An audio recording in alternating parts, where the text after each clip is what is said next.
In this video, we're talking about the D23 Ultimate Fan Event, expectation versus reality. We're going to talk about it. We're also going to talk about the Rivers of America, dive into that a little bit. We have a lot to discuss today. I got Mr. Michael Webba in the house and theme park conductor to talk about it with me today on OG55.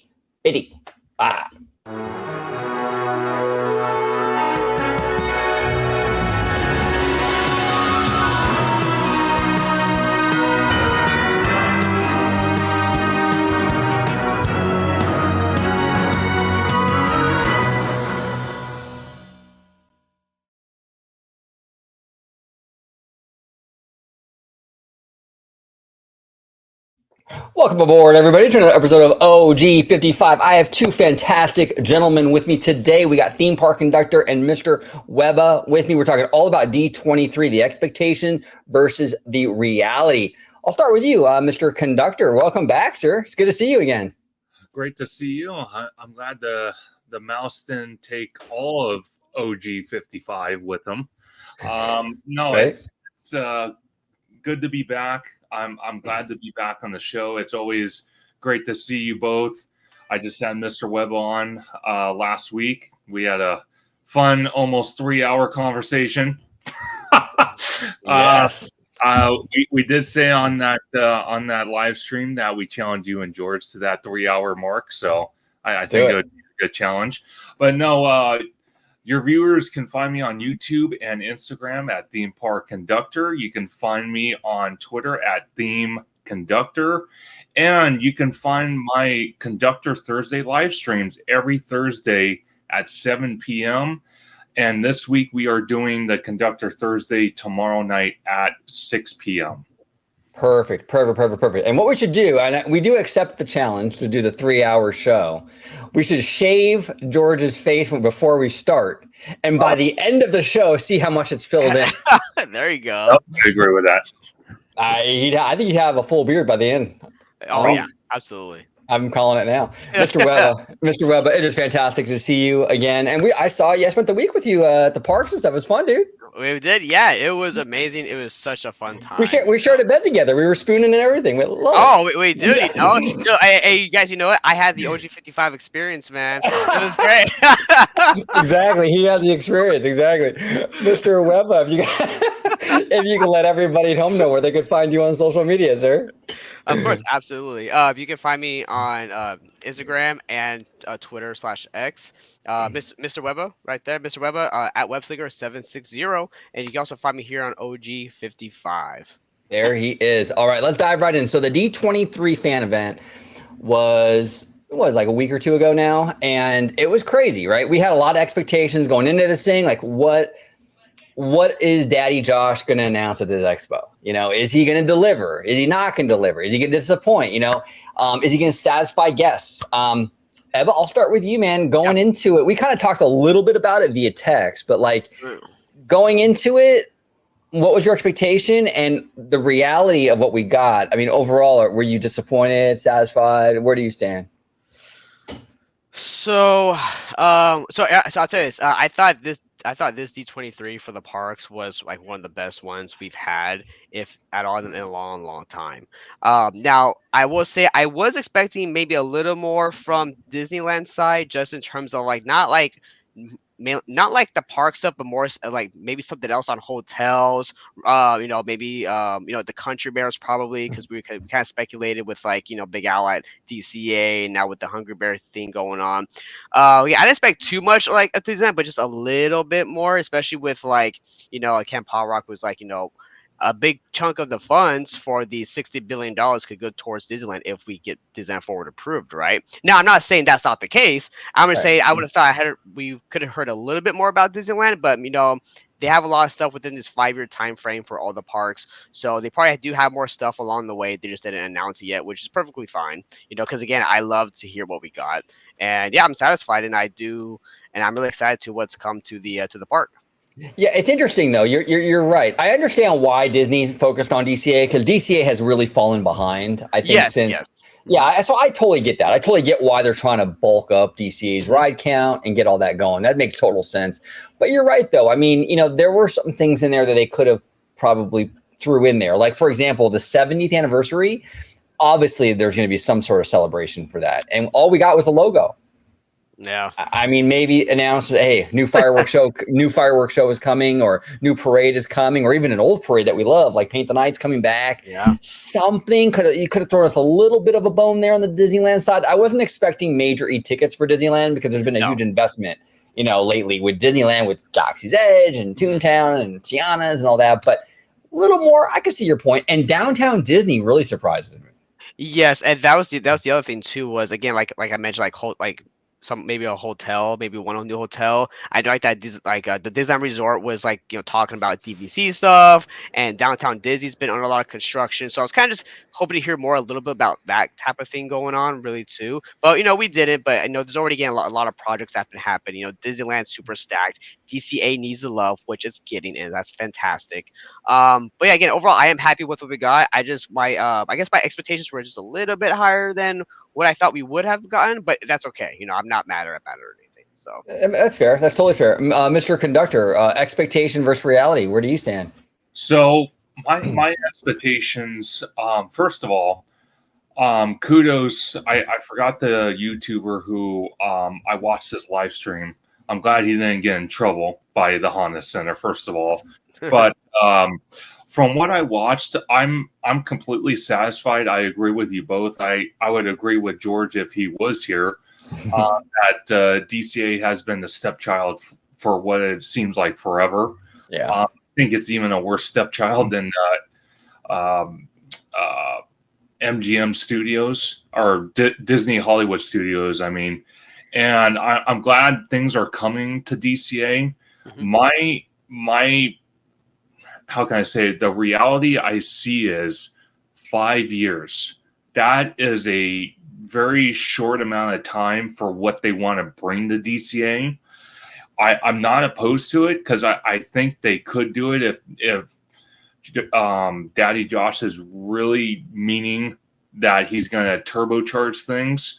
The way you turbocharge it, in my personal opinion, is to build the Avengers e-ticket, both attractions at this point, both attractions to have open before 2028, and possibly maybe the Coco Dark Ride, because you're talking with the Avatar Land alone, you're talking more than 5 years. Yeah, the Coco Dark Ride, Damaro said that they start that in 2026. So 2028 isn't out of the realm of possibility. They could probably knock that out in like 2, maybe 3 years. So that's interesting. What's also interesting about the Coco Dark Ride is that the start date of 2026.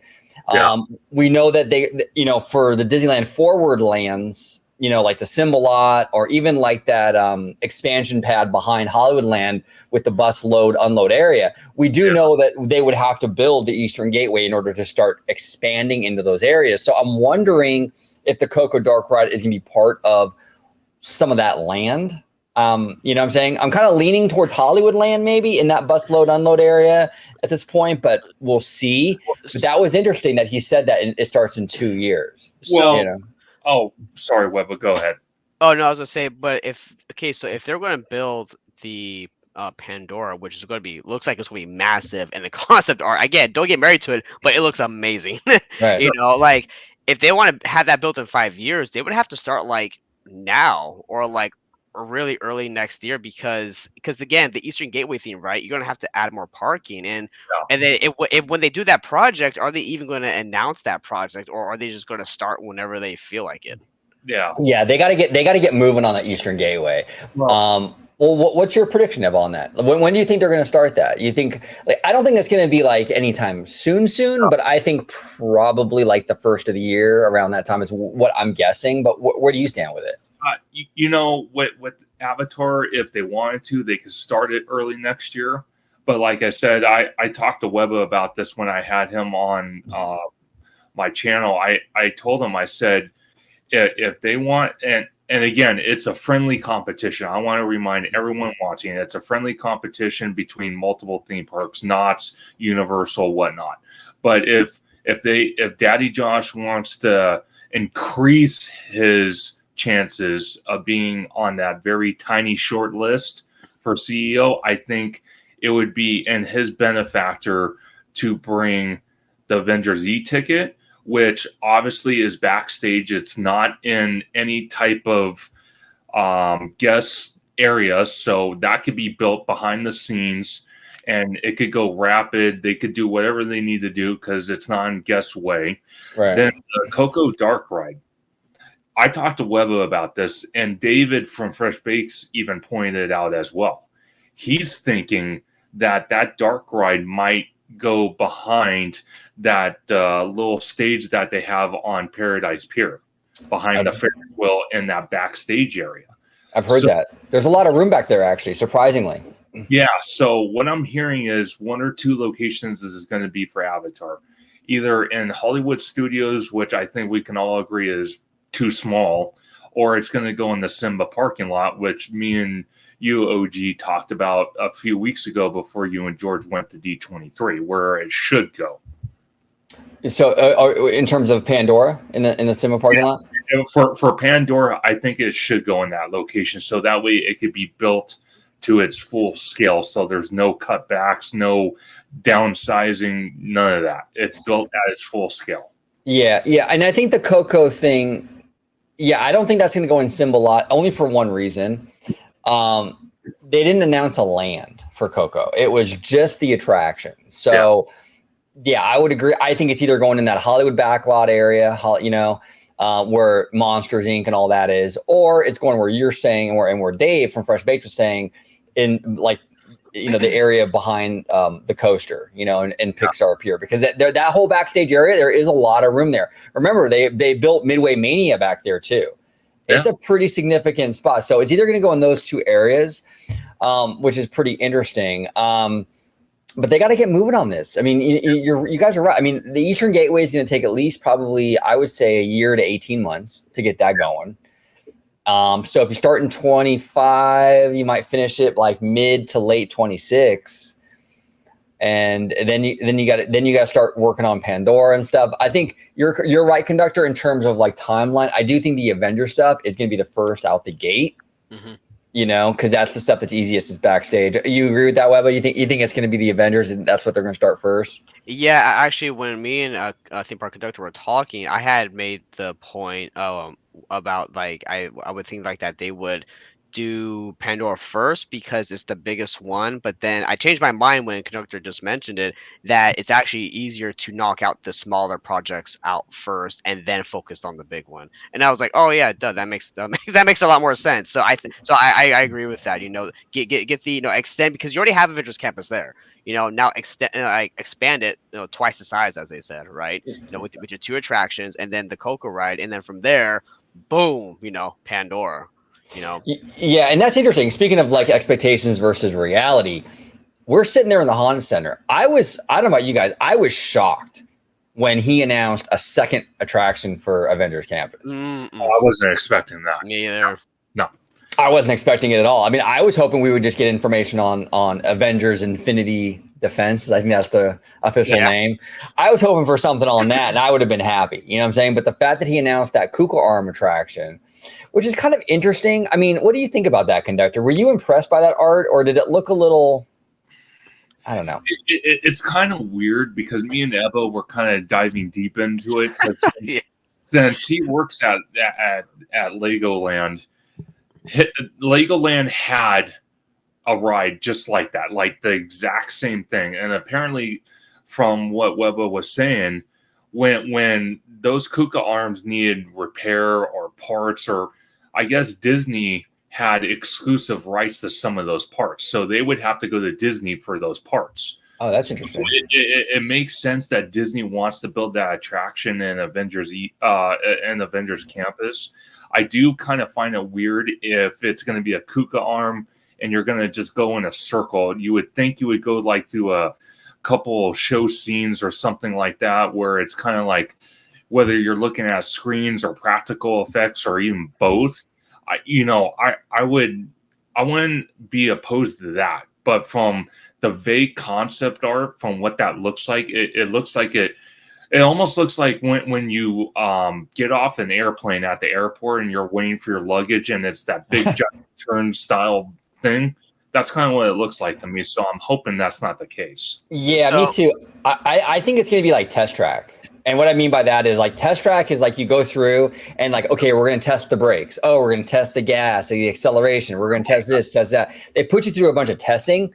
I have a feeling this I think it's called Flight Lab attraction, the Kuka arm thing. I think it's going to be like that. You strap in, it'll be Robert Downey Jr., Iron Man, his voice, going, okay, recruits, whatever, okay, recruits, we're going to test, jetpacks, and then you fly up and you go down, and okay guys, we're going to do missile defense or this, that, and the other, and you kind of go through the training course with the Kuka arm. That's my guess. I could be totally wrong, but what say you, Eva?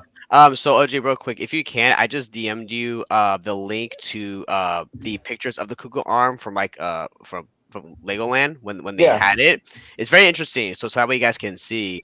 Now OJ, I do agree with you on what the ride could be, because that makes sense, right? You're testing out like Tony Stark's new flying suit or whatever, right? Here's the thing though. Again, don't get married to concept art, right? Okay, so see how some of those Kuga arms are like above the water there, like it's like just like a stick, like the one on the left side on the bottom.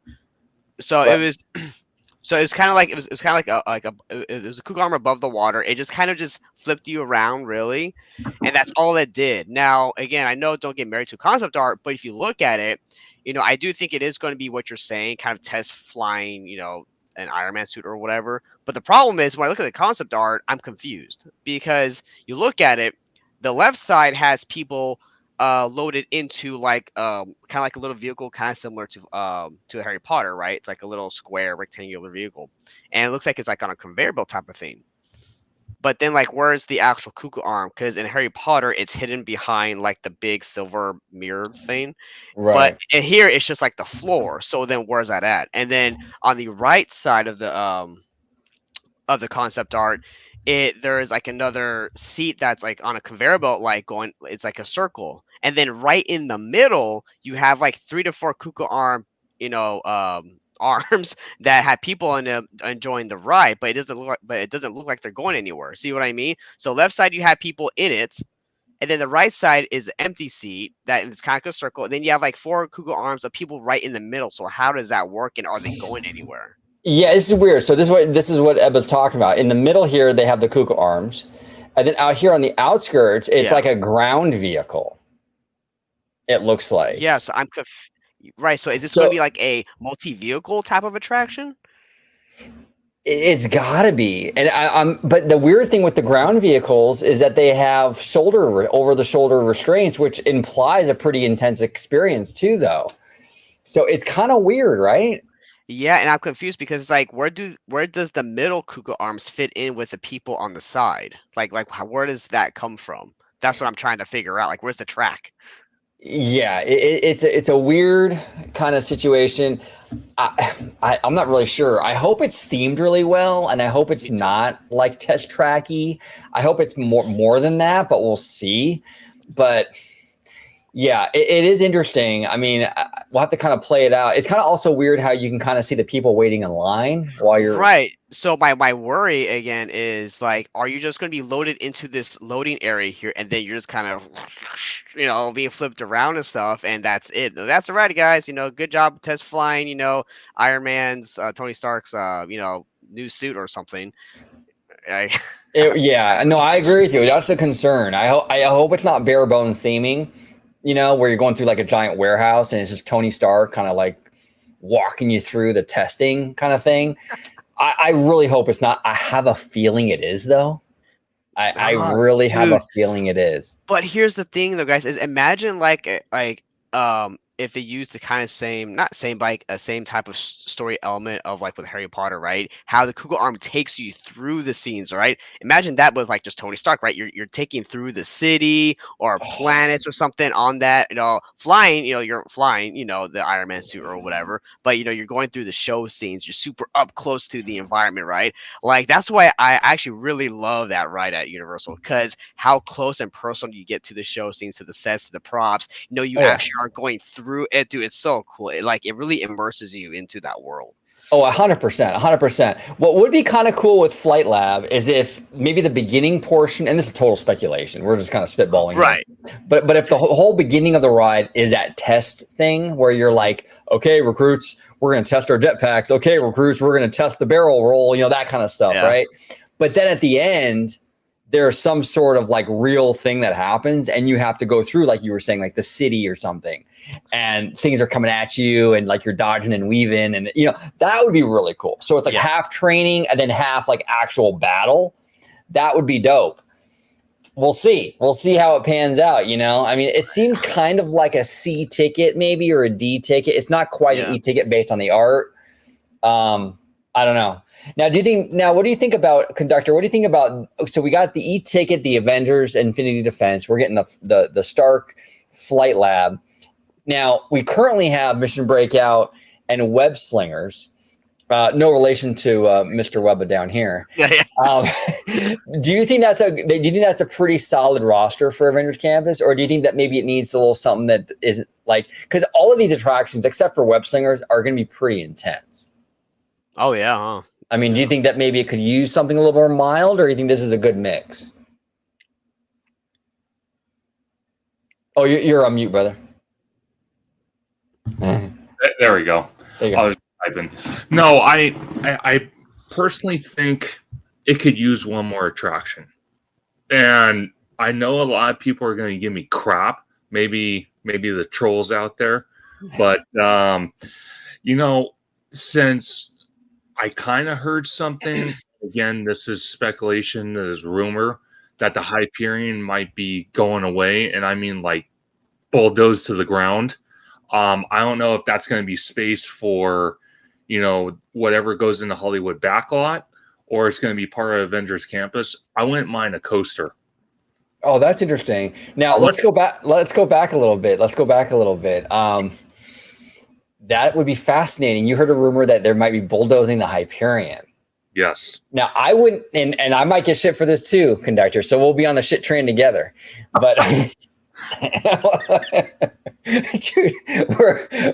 gonna get shit together. Right? We're gonna shit train together. But I wouldn't be opposed to that. I've always felt the Hyperion is really ugly. If you're not going to fix it and make it a proper hotel with a lobby and like an enclosed lobby, and get rid of the god awful like sky facade and all that, looks so cheap. Yeah. Get rid of it. There's so much space there. Now it would suck to lose the entertainment. I understand that, but if they're thinking of replacing it with a big e-ticket, I say bring the e-ticket on. Are you okay with that, Webber? Yeah, well, I was gonna say actually, compared to Disneyland, again, DCA is lacking in the coaster area as well, which is funny because DCA has like bigger thrill rides, I guess you could say, like Guardians, which is pretty intense. It was a lot. Some people won't go on a credit coaster, but Disneyland, it has Gadgets, Space, Thunder, Matterhorn. So I think that DCA could use another coaster. Now, whether that's a family coaster or a more intense coaster, I guess that could be up for debate. But it's funny, OG, because you mentioned that, like, already we're getting this Kuka arm ride, we're getting this Avengers e-ticket, which I think will be, really involved. I don't know how intense it will be. But then we have, Guardians, which is intense. So it's like, is all Avengers Campus really going to be, besides Spider-Man, really intense, like really a intense area of attractions? But the thing is, like, I think about it, it's like, yeah, you could put like, Captain America's carousel or something like that, right?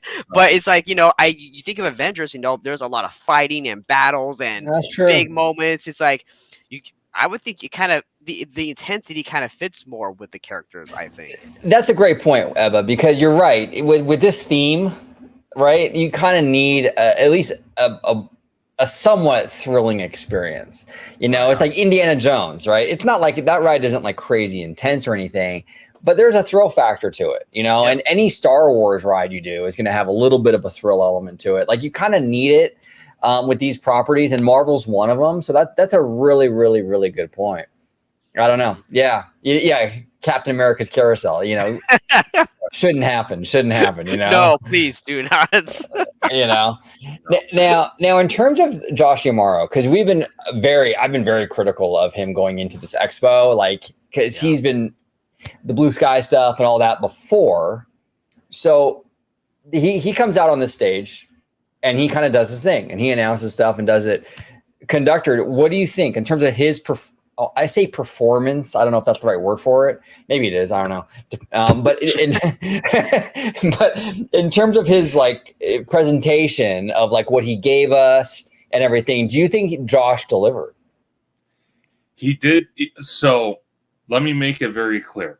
He delivered without a doubt to the fans that were at the Honda Center and whoever was able to watch streaming it. And I'm not going to say who that is because I don't want to get him in trouble. But for everyone that watched it, he delivered. But the problem is the fact that he said it. Now it's time for him to actually deliver. And what I mean by that, active construction. And I mean, you know, if he's saying, like, for example, DCA or all these projects, 5 years. You know, since he doesn't have really the greatest track record, people are going to hold him to that 5-year mark. Oh, yeah. If there's delays or whatnot, they're going to hold him to the fire and say, well, you promised us 5 years and we got one attraction out of the, I'm just going to say 15 attractions. I know it's not 15, but, you know, one out of the 15 attractions that you announced at D23, why we only get one? What is this? So I want to say, and I have hope that he will deliver. Like me and Webba talked about, I think personally, the Olympics. That's the biggest topic I've talked about on every single Conductor Thursday live stream since I started Conductor Thursdays, was that Southern California, LA, they're going to be having the Olympics 2028. Josh D'Amaro announced a great amount of stuff for DCA. This is his time to shine. Why not turbocharge and everything that he announced for DCA make happen for 2028? I think it would be a great thing for the Disneyland Resort. I think it would give competition to also the other neighboring theme parks with Universal, with Knott's. Knott's is working on Camp Snoopy, still working on that in progress. You got the Montezuma's Revenge, again, totally revamped. You know, you got some other stuff going on at Knott's. You got Universal that's building a massive roller coaster. On top of that, they're bringing, supposedly they're bringing escape rooms to City Walk. Then you got the on-site hotel that's supposedly going to be on the scale of the Helios that Universal just announced this morning on social media. That's at Epic Universe. So Josh D'Amaro has the opportunity to, you know, upscale his performance that much more if he can deliver. It scares me that he says 5 years, because it took Tron 7 years to build, and that was at Disney World. Yeah, he's got to come through with this, you know, and really start to move dirt here and get it done. I think in terms of the D23 presentation itself, I think he did everything he had to do, and I think he even kind of exceeded the expectation, at least for me personally. Like I said, there was a lot of surprises in this announcement. Like, you know, I was not expecting 2 rides to come into Avengers Campus. I was not expecting that. I was not expecting a Coco Dark ride. You know, I said before in many videos, like if we get Pandora news and Avengers e-ticket news, I'm happy. And not only did we get that, but we also got a second Avengers ride and a Coco ride. I mean, there's a lot here. And that's not even touching Walt Disney World. I mean, the Disney World got, you know, Villains Land. They're getting a nighttime parade, which Floridians have been asking for forever. They got a ton of stuff over there, Tropical America. So I think in terms of announcements, he absolutely came through. The other thing too that I think he did really well was the dates. He did give us dates. It wasn't really open ended. Like he said, Coco starts in 2026. This is all going to be completed in 5 years. He gave us a little bit of a timeline, which I think he needed to do. Go ahead, Webb. I do apologize. No, actually, that actually kind of ties into what I was wanting to say about Daddy Josh and like the announcements and stuff like that. I thought he did. I thought he did really well. And here's the thing. I don't know if you guys noticed this. So kind of bringing in Comic Con and the movies panel to this real quick. I don't know if you guys noticed, but with Josh Tomorrow saying that all this stuff is going to be within 5 years, Shovel's going to be hitting dirt, all that good stuff, right? Did you guys notice though that real quick at Comic Con, the Marvel panel was kind of lacking a little bit. It was already stuff we pretty much knew already, and kind of same with the with the Disney Studio panel with the movies, right? And now with theme parks, it's like a lot of stuff. Okay, we kind of saw coming. We heard rumors, stuff like that. I think it's because Disney has, as a company overall, right? Disney Studios, Marvel, Lucasfilm, whatever, is that I think they've learned their lesson. I think in terms of announcing stuff and then it being like canceled, right? Lucasfilm is totally notorious for that. Right now, Marvel has a huge issue with Blade. Currently, that's been that. Oh my god! Like I don't know what's going on with that thing, but I think they've kind of come together and be like, okay, let's only announce stuff that is actually for real, for real. Like yeah, because remember at Comic Con, whatever, even D23 Kevin Feige would have this whole board up like, oh, here's the timeline of every single thing that's coming out. All of a sudden, canceled, delayed, or removed, whatever. And same kind of thing for the parks. Oh, we're getting this budget cuts or whatnot, right? And I think they only wanted to announce stuff, which I do appreciate as a fan of both, movies, shows, theme parks. I do appreciate, even maybe probably there's less stuff to hear. I want to hear more of what's actually in progress, and that's greenlit to go. Oh yeah, no, I agree with you, Eva. I agree with you. If they're wishy-washy on something, don't announce it. Mhm. I don't want to know. Yeah. I'd rather not even know. If it means only getting 2 announcements instead of 4, by all means. By all means, give us the real deal. You know what I'm saying? And that's the thing too. Daddy Josh, he said right out the gate on that panel, everything announced today is greenlit. This is a for sure thing. This is not blue sky. And I'm surprised because our good friend Alia, she did the Adventures by Disney thing. I think it was like back in like March or April. So this is quite a few months ago, and she had a chance to meet Josh at Imagineering, and she asked him point blank, hey Josh, what's going on with the blue sky stuff? Now back then in March and April, he told her there's going to be a mix of both. He said, we'll get some blue sky, but we're also going to get a lot of green light stuff. It's interesting that they changed the direction on that since then. So that's interesting. I'm wondering if either one, they had a change of plan kind of last minute, or two, because their panel went on for so long, it went over the time, and this was for all stuff that was for sure, that's going to happen. If they had like more time to announce blue sky stuff, it probably would have went on for like 2.5, 3 hours, whatever. So I'm wondering if maybe Josh is like, maybe we shouldn't announce the blue sky stuff. Just announce everything that the fans want to hear that's like actually coming to the parks. So and I think it's a good strategy because, like I said, OG, if it's coming out in 5 years, great. But if it still hasn't been officially greenlit, a budget to go into it, whatever, I would rather not know about it at all. No, 100%. You don't want to put something out there and then backpedal and cancel and all that stuff. That's really a bad look, and it's gotten them in so much trouble.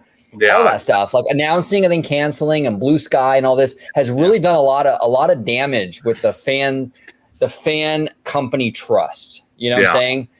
You don't want to be Lucasfilm. You don't want to get to the point where like Lucasfilm makes an announcement and people kind of laugh like, yeah, okay, whatever you do. I'll believe it when I see it kind of thing. You don't want the parks to become that, Yes. And I think Josh, that's why he did a really good job at this expo, but now you really have to come through, Josh, And this is why I honestly think this. I personally believe, I can get hate for this, that's okay, that D23 should not be or like a every 2-year thing.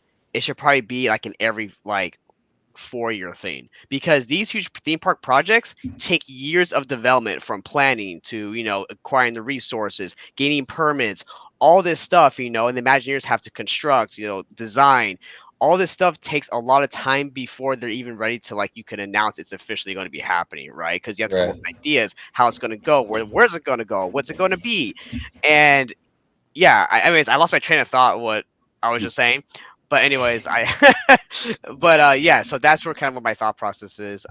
And I do think that instead of announcing stuff that's like 5, 6, 7 years out, just announce what you already have for sure that's in the pipeline coming now or within a Yeah. couple of years. Yeah, you know, it's very interesting too because as I was watching the live stream, watching Josh tomorrow announce all these things that I was super excited for, and everything he announced between the Disneyland Resort, Magic Kingdom, Walt Disney World in general, the international parks, you know, it's all great, but he put such, and I don't know if I'm using the right terminology, but he put such a huge load on the Imagineers and the Imagineering department and Bruce Vaughn and all that. If they don't even get to 1/4 of the scale of what they announced, it's going to make the trust, like you're saying, OG, go down even farther down the rabbit hole. And Well, that's not a good thing. well, conductor, I want to ask you because Tron took so long to build, and kind of what Disney World kind of is like. They have slower operations in terms of like getting stuff to be built compared Yeah. to Disneyland. Do you think now with them announcing here's only the for sure greenlist stuff we're gonna have? Do you think now that might light a fire kind of under Walt Disney World management's ass to actually start producing shit and get it Well, rolling? Well, you would honestly think that, but when you have, and OG, you were there, when you have Josh tomorrow saying, no blue sky, everything's greenlit, shovels are moving, dirt's moving, and people are going to the Magic Kingdom like, what the hell? What dirt's moving? Nothing's moved. What the hell are you talking about? Are you in your own blue sky type mindset? What the hell are you talking about?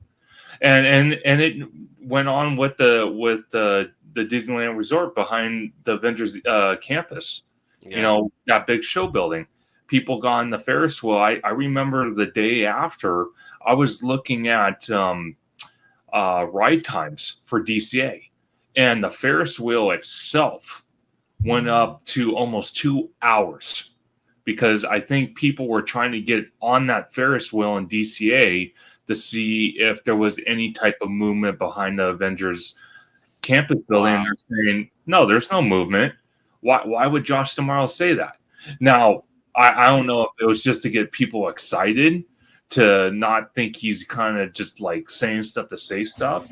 And I hope I'm wrong because, I am a big criticizer when it comes to Josh tomorrow because I feel that between Bob Chapek, the former CEO, dropped the ball. And again, I'm sure there was some stuff he had no control over.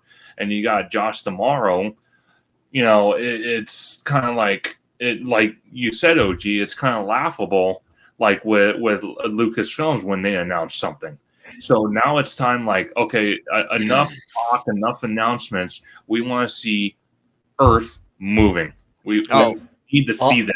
100%. And here's the thing: look out for October 1st, I believe, is the start of Disney's the new fiscal year for the Walt Disney Company. Okay, gotcha. So I would start to look if I'm a vlogger, if I'm like a fresh baked, or if I'm like Mondo Five Fires, or people that are like on the ground usually doing content.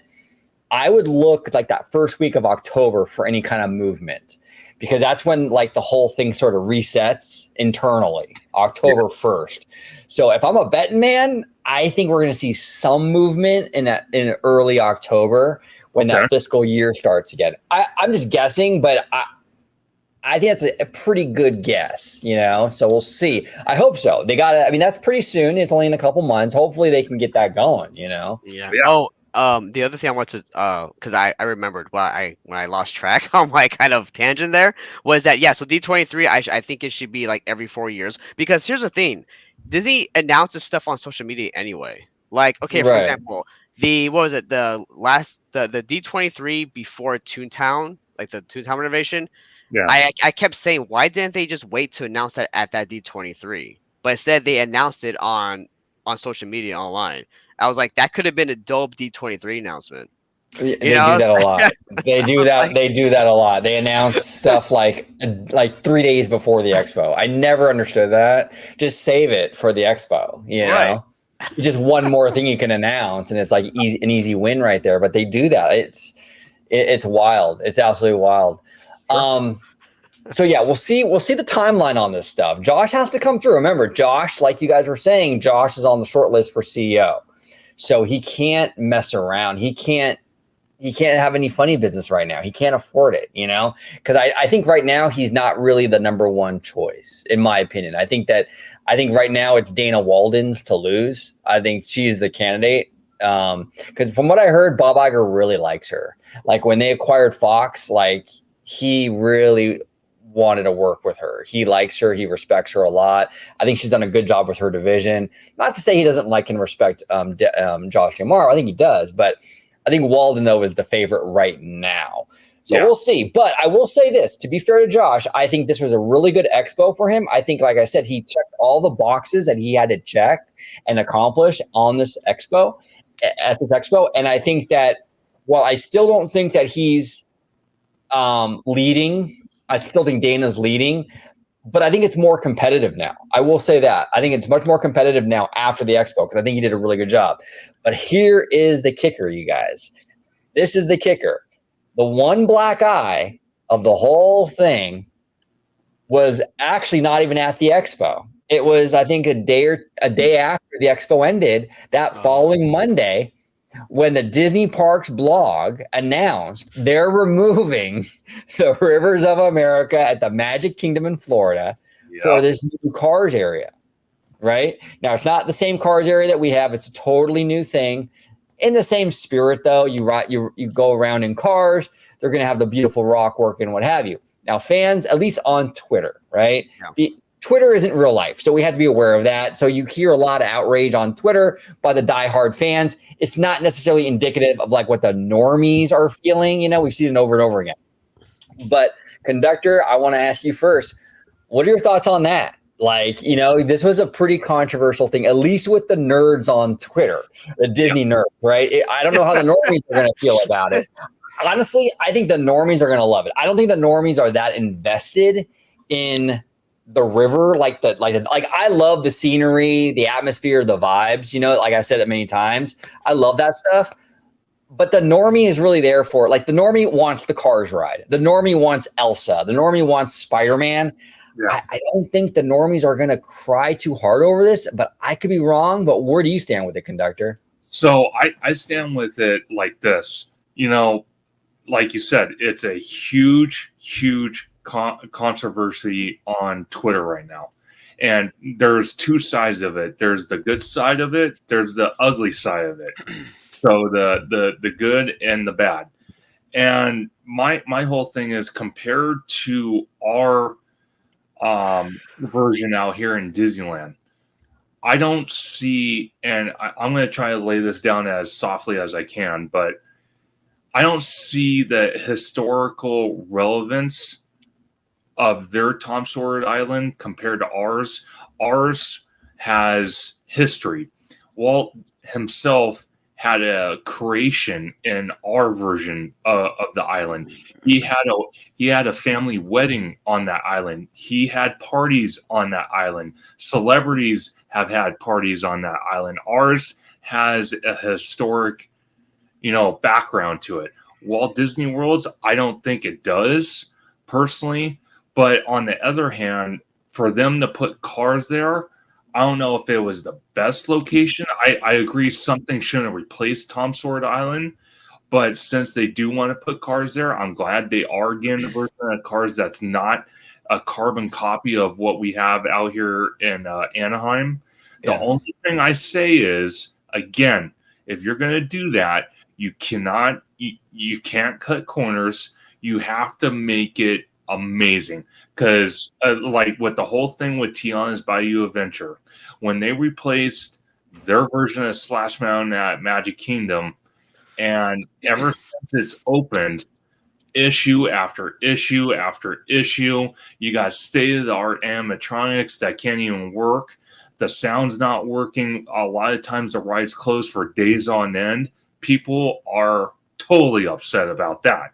So you imagine if they build Cars Land in the rivers of America and they cheap out on stuff, or the attractions aren't to what people think it should be compared to ours out here in Anaheim, you can just imagine the uproar that's going to happen. Yes, you're right. And here's the thing. I'm not super upset about it, but to be fair, I'm not a Floridian. I don't have like a vested nostalgia in Disney World. You know what I'm saying? And especially not Magic Kingdom. I thought Magic Kingdom was the weakest of all the parks when I visited last year, to be honest with you.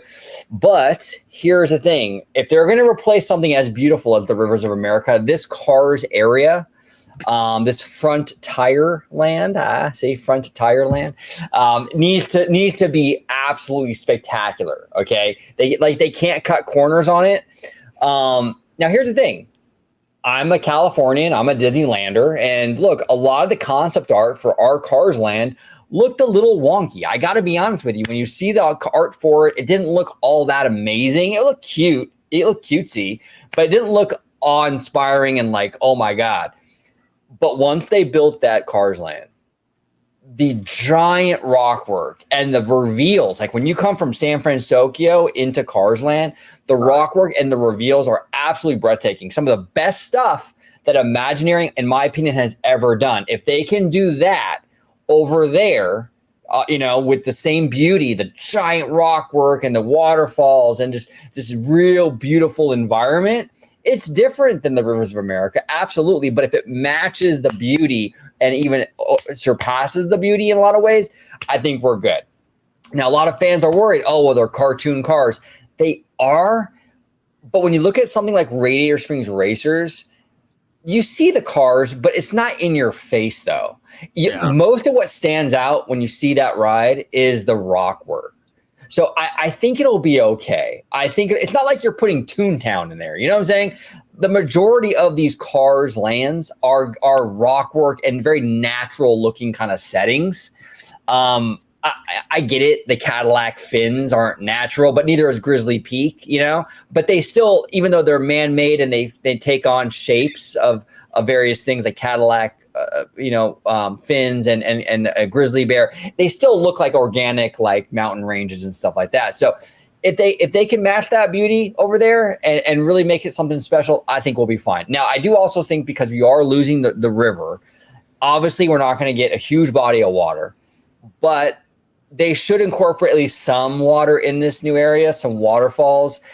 Villains Land is also part of that Rivers of America area. So even in Villains Land, hopefully we see some water there as well. Like I said before, you're not going to get a huge body of water like the Rivers of America, but if we can offset it just a little bit with some water here and there, I think it'll help. What about you, Mr. Webba? What do you think about it?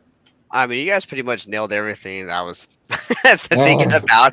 My only thing is like that, like you, OJ, right? I don't have a vested interest in really the Walt Disney World's Rivers of America. I've never been there, but actually, if people want to kind of hear thoughts on Hey Bricky's video, he just released one about that area, and he went there. Very very good, very very good. But I know like some people have been saying like that the river has been having some issues and whatnot, and there's other reasons why Disney is deciding to kind of get rid of that area in the first place. Yeah. But I mean, yeah, like so here's the thing: Cars is great. What I like about this is that Walt Disney World is getting a different version or a different aspect of Cars, right? It's not the same exact thing that we have here, which is great, right? Because a big complaint with Galaxy's Edge is that it's the same exact thing on both coasts. Right. And that's good. Yeah, I was worried about that too. That was one of my biggest complaints going into this. When all the rumors were going around that they were gonna get a Radiator Springs plop down over there behind Big Thunder. I'm like, what? That's so cheap. At least they're Imagineering a new area, and I like that. Well, and that's the same thing for our Pandora as well. It's not going to be the Pandora and Animal Kingdom. I think that's another lesson Disney is now learning with their theme parks. Is if you want to have the same IP in both coasts, that's fine, but don't make it the exact same because you want to have a different experience. Same quality, same type of quality, but different experience. And so with that river, you got a lot of space to use. My only thing is that does Cars, the IP itself, does it fit really in like a castle park No. Well, in my opinion, no. And I've said this before in other videos. I think there's certain Pixar properties that could fit in a castle park. I think Coco is one of them. I think Coco would fit beautifully in Magic Kingdom. You know what I'm saying? Even Ratatouille. I know they already have a ride in Epcot for Ratatouille, but I think Ratatouille is something that I could see in the Magic Kingdom. Like maybe even like in like Fantasyland or something. You know, I think that could work. Cars, though, it just has that modern edge to it as an IP that just doesn't feel like a castle park. I would agree. That is one big mark against this area, is that the IP itself feels a little modern, you know? Yeah, no, exactly. Now, here's the thing. I've always said, you guys should be saying it again and again, the execution here is going to be the key, right? If they can get this and make it amazing, then I will forgive it for that, right? Because I'm like, okay, you know, sure, the IP doesn't fit here, but it looks amazing. Yeah, I don't know, I'll give it a pass. I'll pass that. You know, but my other thing is that, and again, I don't want to bring up like concerns like, oh my god, it's gonna be terrible. But I'm just trying to think like how Imagineering is going to fit like the new Cars Land with Villains Land kind of tied in that area, right? Like, how is that transition going to work? You know, I'm sure they have something in mind for it. But I'm really excited for Florida to get, you know, their own kind of, you know, racers, you know, track. And I'm sure like in replacing the rivers of America, they're going to have some type of water, like you said, have some natural, beautiful rock work and waterfalls and stuff like that. Because a lot of people were saying that they miss the quietness, you know, the kind of going there, having peace away from the crowds. But I mean, I get that, but at the same time, guys, you're at a theme park. I mean, you know, and I heard that this decision was not made lightly. Like you were saying, Webba, and you're absolutely correct. The river has issues, like technical issues that, you know, look, they probably crunched the numbers. You know, fixing the river would cost this much as opposed to replacing it. If we fix the river, you're not getting much return on your investment by fixing the river or whatever needs to be done with that. So if you're going to blow millions and millions and millions of dollars, you might as well get rid of it and put an IP in there that's worth like $10 billion or something crazy. Like the Cars franchise is huge. It's one of Disney's biggest franchises in terms of merchandise sales. It's massive. So if you're going to blow millions of dollars to like fix a river and just keep it at Tom Sawyer Island, which really doesn't give you much back in terms of return on investment, I can understand, and I know fans are upset, but I can understand from a business perspective why they're putting Cars there instead. If we're going to blow the money anyway, we might as well put something in there that the normies are going to eat up. Right, you know, exactly, because first of all, you will have you know, space being utilized, right? Second, you'll have retail and food and beverage, which will bring you money, right? More money, you know. And Tom Sawyer's Island is not really doing that, you know. And then here's the other thing. I might be in the minority of this kind of thought, but a lot of people were, you know, on social media were complaining about, you know, why is Disney keep replacing stuff and not adding? You should add to capacity, and I get that, right? Yes, add capacity. But if you think about it, in a sense, this is still adding capacity. Why? Humans can't walk on water, right? That space could now be footpaths for more bodies to flow in and attractions to get on and be in the restaurants and stuff like that. That's more capacity you're filling in that space there. Very smart. You're right, Ebba. You're absolutely smart. Like you're right. There's more area now to put guests because, like you said, guests can't walk on water. You know what I'm saying? And we don't know the capacity of these attractions, but I'm sure they're going to cycle through a good amount. I think there's 2 rides that are going in there in Cars Land. So. Well, 2 rides, and then plus your Villains Land, that's going to be the extension of that as well. Exactly. And here's the other thing, too. I kind of look at it like the Tower of Terror here at California Adventure, right? Our Tower of Terror initially felt like a diet or light version of the Tower of Terror in Florida, right? It felt very budgeted and kind of weak, you know what I'm saying? And there was always those comparisons of like our tower and the superior one in Florida. Once they rethemed that thing and made it Mission Breakout, it became its own thing. And now it stands alone and is actually a stronger attraction than it was before. And there's no longer the comparison of this and the one in Florida. Now Mission Breakout stands on its own.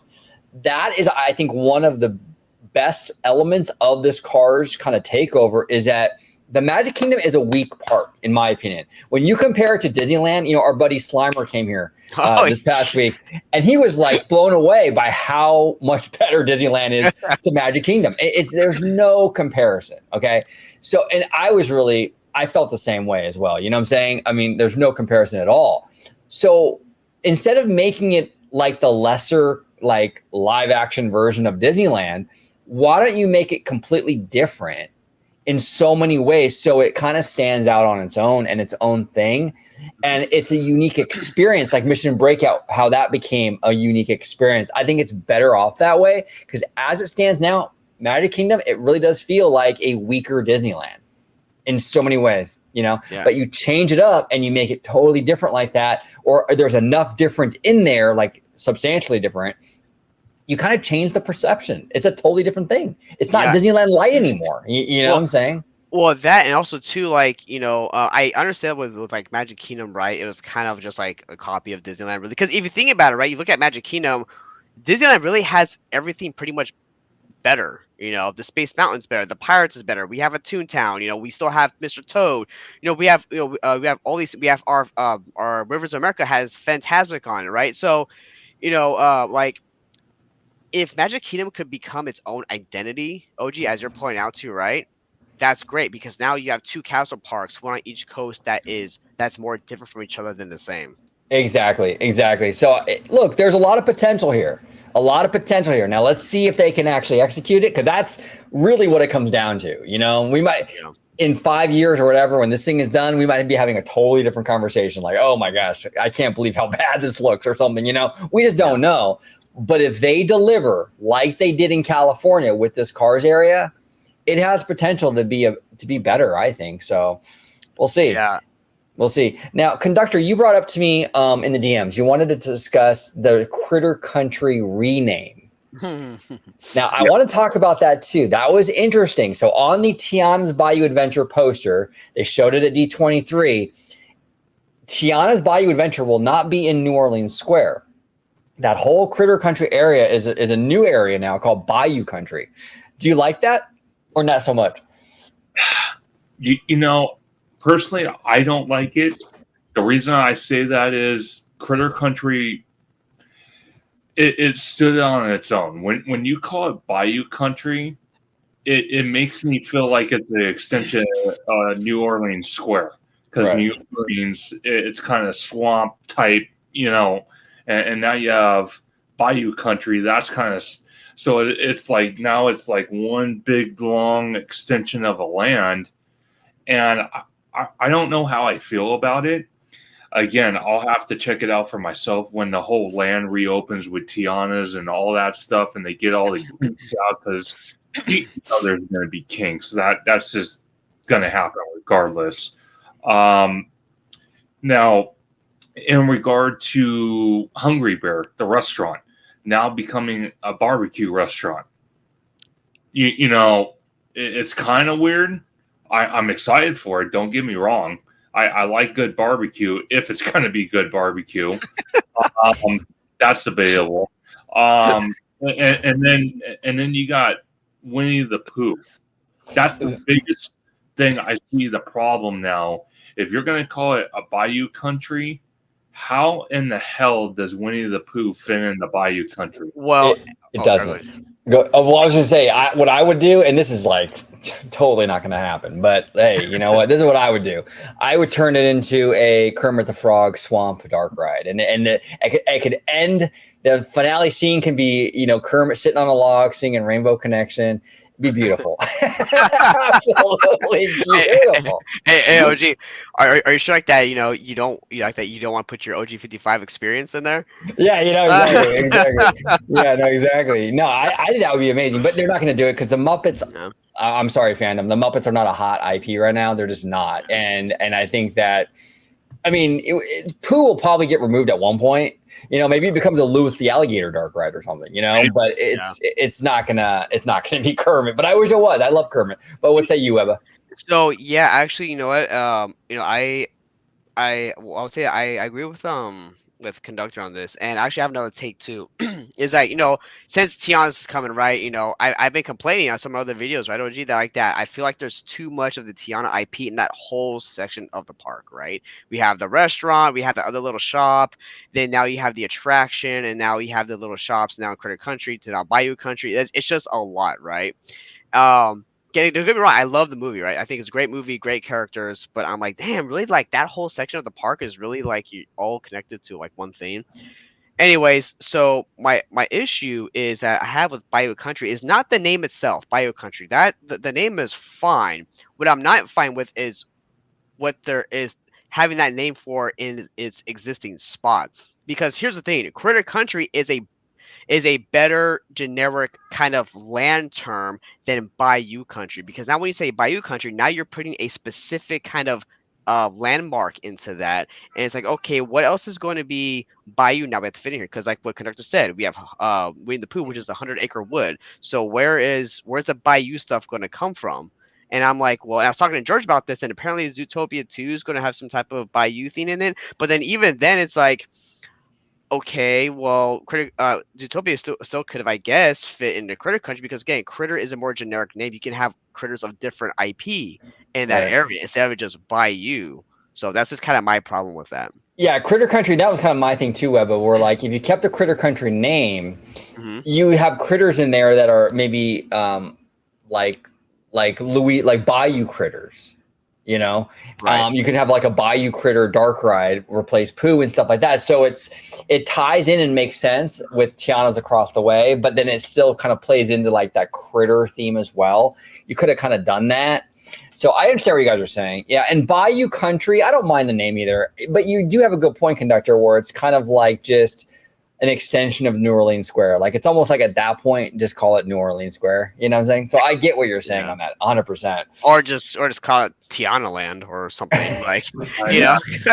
Right. You know, I wanted to ask you, since OG, you brought up for a quick second the Muppets, because this is another controversy coming out of Walt Disney World in general with Soares Island. Now they're talking about building Monsters Land. Monstropolis. Yeah, literally right butt up next to the Muppets, and possibly even taking over the Muppets. And that's the rumor. Are pissed off about that. And then on top of that, you got a big show building. I'm sure you could see for quite a long distance that's going to hold the first ever suspended roller coaster for the Disney company. Do you think it's worth it to possibly take some of the Muppets area to build that land and build that attraction, or do you think it needs to be put in a different location altogether? Well, here's my take on it. I don't think they're going to replace the Muppets. I think it'll go somewhere else, whether it be Animation Courtyard or somewhere else. I don't think they're going to get rid of the Muppet. But here's the thing, though, and a lot of fans might not like this, but I do love the Muppets. I just suggested a Kermit the Frog dark ride to replace Pooh. I like the Muppets. I like them a lot. They're amazing. But I also see a lot of problems with the Muppets area. Number one, it's not an IP that a lot of people are really into anymore, unfortunately. You know, diehard fans like us, we love it. No, I would say no. I'm not a diehard fan. Just you're not a diehard Muppet head. No. You know? But it's like the normies, the younger generations, they're not familiar with the characters. You have an aging attraction in there from like 1990 that looks like it's from 1990. Muppet Vision is so dated. What are we going to do? Are we going to keep Muppet Vision in there forever? It's so dated already. And there comes a point where it becomes bad show when something is so super dated like that. Yeah. Look, I get it. People love the Muppets. I love the Muppets, but there comes a point where we have to really look at this area and go, man, you know, it's probably okay if it goes. Now, here's the thing. I love Jim Henson. I love his legacy. Brilliant, brilliant man. You know, maybe you can do something else with the Muppets, you know, somewhere else in the park. I don't know. But I can understand why Disney would want to remove it or why it's on the radar. I completely understand why. And eventually we're going to have to. The attraction is very dated. It's starting to really show its age, and it has for a long time now. So, but with that said, though, I don't think that this Monsters area is going to go there. It likely will go over there, Animation Courtyard or something like that. Hey, maybe it'll replace Rock and Roller Coaster. Maybe it'll be that whole little area or something. I mean, it could be that, you know. Yeah. So we'll see. But what about you, Webba? What do you think? Well, I'll tell you this. I saw a lot of people, at least for West Coasters, were like, why aren't we getting this over here? Because we already have a Monsters ride over here. So why aren't we getting this Monsters Inc. kind of land with this suspended coaster? Which I get it, that makes sense because we already have an attraction over here for that, right? Now I'll be honest, I am not I'm not a Muppets hater. I'm just not a Muppets fan. So if they were to get rid of that, I would not care. And put that Monsters area there, give us that suspended coaster. I think that'd be really dope. Now for all the fans who are Muppets, yeah, hopefully they do keep it or like they upgrade it or put a new show somewhere else. That I think that'd be really cool. But I actually want to kind of touch upon this, OG. It's that with these announcements, right? I really think this was a strong D23 for park announcements, but yet again, in the fan community, there's a lot of complaining and moaning and bitching about everything. And I want to talk about like, do people, because seriously, I bet you a lot of normies don't even know about these announcements. Unless they see it from like ABC News or NBC or whatever. Like, not a lot of people aren't going to know about this stuff. So it's like, is the fan community? Does anybody really stop to think about what's going to happen, right? Because I feel like there's a lot of just reactions. There's not thinking. There's just reactions to what they're hearing or seeing. That's the issue that I have with a lot of the fan reaction to this stuff. It's so overly emotional. Instead of taking a deep breath and okay, what are we doing? What are we getting? How can this work? How does it not work? And really kind of looking at it, but instead it's just this emotional, like this emotionally charged reaction, like every single time, the knee jerk thing every single time. And if people don't take a moment to breathe and like really think about things, and it's unfortunate, Yeah, because seriously, like I'm not saying you cannot like a certain announcement or whatnot, but I feel like for a lot of these announcements, people it feels like nobody liked anything. I feel like, it's like, oh, Ian Jones, why are you getting rid of it? Why are you getting rid of Dinosaur to do this? Or, it's like, guys, like, let's just calm down and relax. Like, let's think about this quick. You're going to get new stuff that's going to be freaking amazing. Yes, exactly. I mean, and that's the frustrating thing. All we heard for years, Eva, what's Disney's response to Epic Universe? Yes. Why aren't they responding? Why aren't they doing anything? Do something, Disney. And then the minute they announce a ton of shit at the expo, they're doing stuff and responding like everyone wanted. Yeah. Now people are complaining, well, we didn't want that. Oh, well, you're going to put it there. And it's like, you guys, look, this is the thing, okay? If you're gonna spend money and invest in these parks, okay, that comes with the risk of some change. I don't understand what this thing is when you're a Disney fan. Walt Disney was all about the change. He really was. He wanted to play with these parks. They were creative sandboxes to him where he would constantly evolve and change these things. And the fact that the fandom, which idolizes this man, is so against that, it boggles my mind. And again, I'm not saying that you can't. I'm not saying that you're not allowed to like dislike something. You can dislike anything you want. I'm not saying that you have to like every change. But change is part of the Disney park DNA. Walt Disney said it clear as day with Disneyland. This thing is meant to change. Does that mean you're gonna like everything? No. But it's like, come on, we have to accept a little bit here. And like I said, if you're gonna turbocharge and you're gonna do an Epic Universe response, or you're gonna invest more, that comes with maybe moving something or removing something. And that's just the way life is. Again, you can still be upset about things getting removed. You can still be sad about it. You have every right to do that. But I don't know. It's like, do you want them just to wrap the whole thing in plastic and just call it a museum? Like, what do you want? You know what I'm saying? See, that's the problem. And I've heard you and George talk about it in almost every single Disney video you guys do. Disneyland, regardless, or the Walt Disney Company, whether it's changes to Disneyland, whether it's changes to Walt Disney World. I don't even count the international parks. They're their own separate monster, as I'm going to call it. But the domestic parks, anytime they change something, the Walt Disney Company can never get a fair shake. Like you pointed out, OG, and I'm not going to deny it. I'm a Universal fan buff. I like Universal better than Disney. I'm not saying I don't like Disney. I love Disneyland. But my preference is Universal to a standpoint. But get him out of here! Get him out of here! I'm kidding. No, but you know, the Disney company just never gets a fair shake. And when they built Super Nintendo World out here for the Hollywood Park, they had issues with Super Nintendo World where you looked at the rolling hills and they had dents all over the hills, or they had pieces of trim for some of the animatronics that were missing, or there were sections of paint that weren't painted, and no one was pointing that out. But everyone was so critical about Toontown. Oh, why is this water fountain not working? Or why is the Donald splash pad not open? Or oh, why is Mickey and Minnie's Runaway Railway down? Or it just seems like the Walt Disney Company, when it comes to their domestic parks, never get a fair shake. Anything they do, they get criticized up the wazoo about it. Right. No, you're 100% right, Conductor. And we've talked about it so much on the channel. They get lambasted when they don't announce anything. What are you doing, Disney? Do something. They get lambasted when they do something. Why are you putting it there? Why are you putting this? Why that IP? We don't like that IP. It's they're damned if they do and they're damned if they don't. Like literally either what, no matter what they do. And that's why, look, I think it's important to listen to fans. But if I was Disney, I would be really, really careful. You don't really want to get too, what's the word for it? You want to listen to fans, but you don't really want to like overdo it. Okay. And it's a real balancing act, and it's hard, but I think when you try to over please, you end up with a weaker product.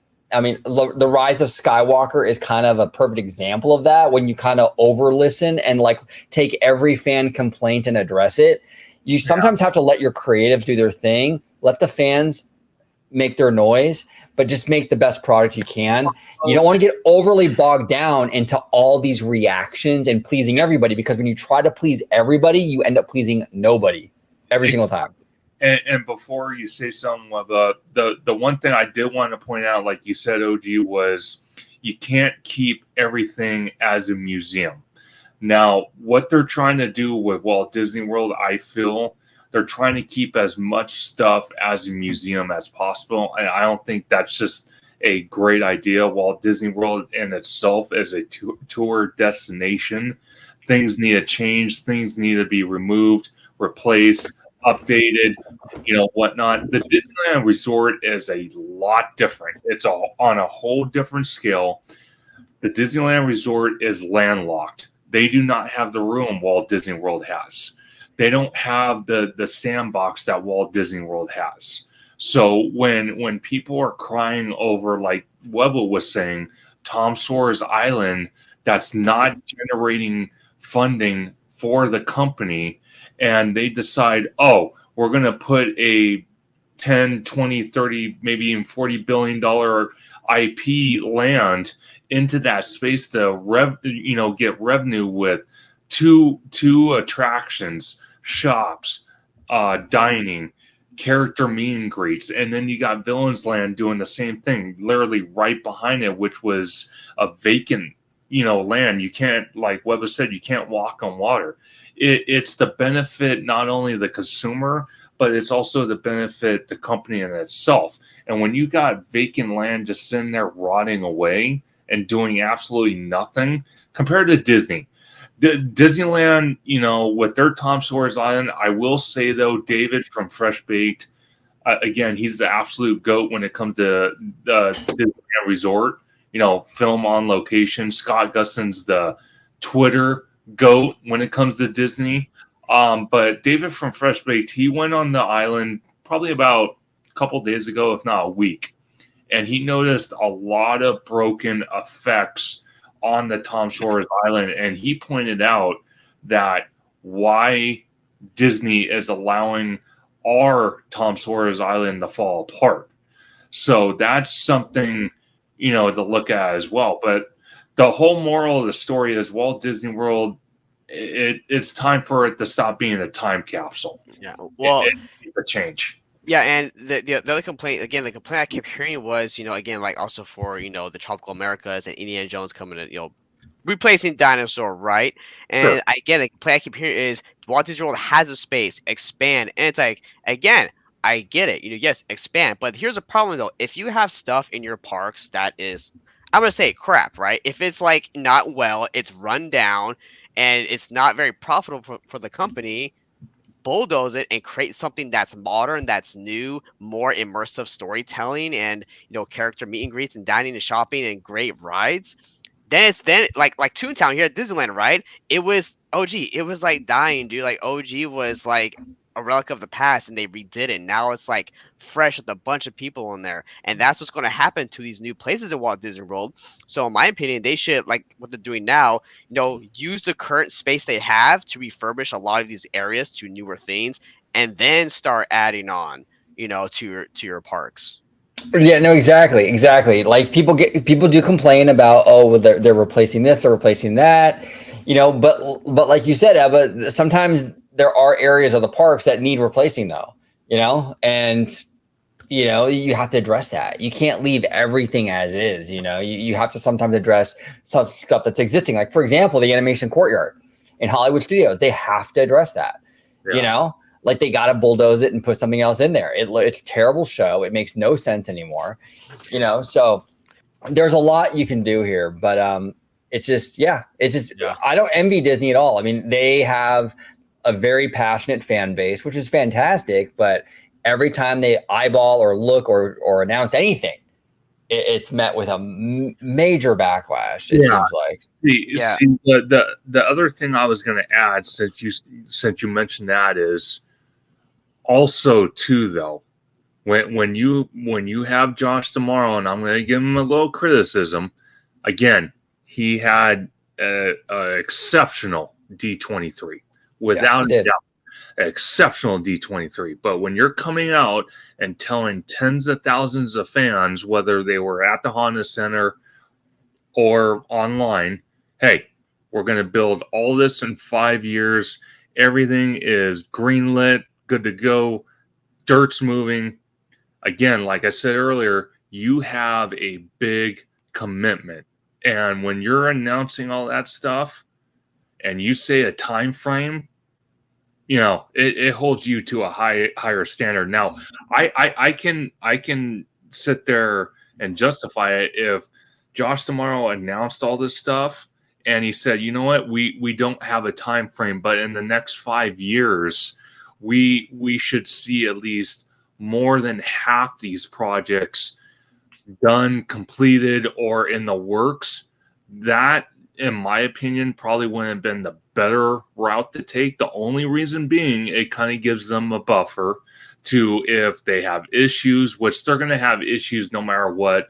And that goes with any company bringing a new land, new attraction, new experiences to their theme parks. There's always going to be logistical nightmares.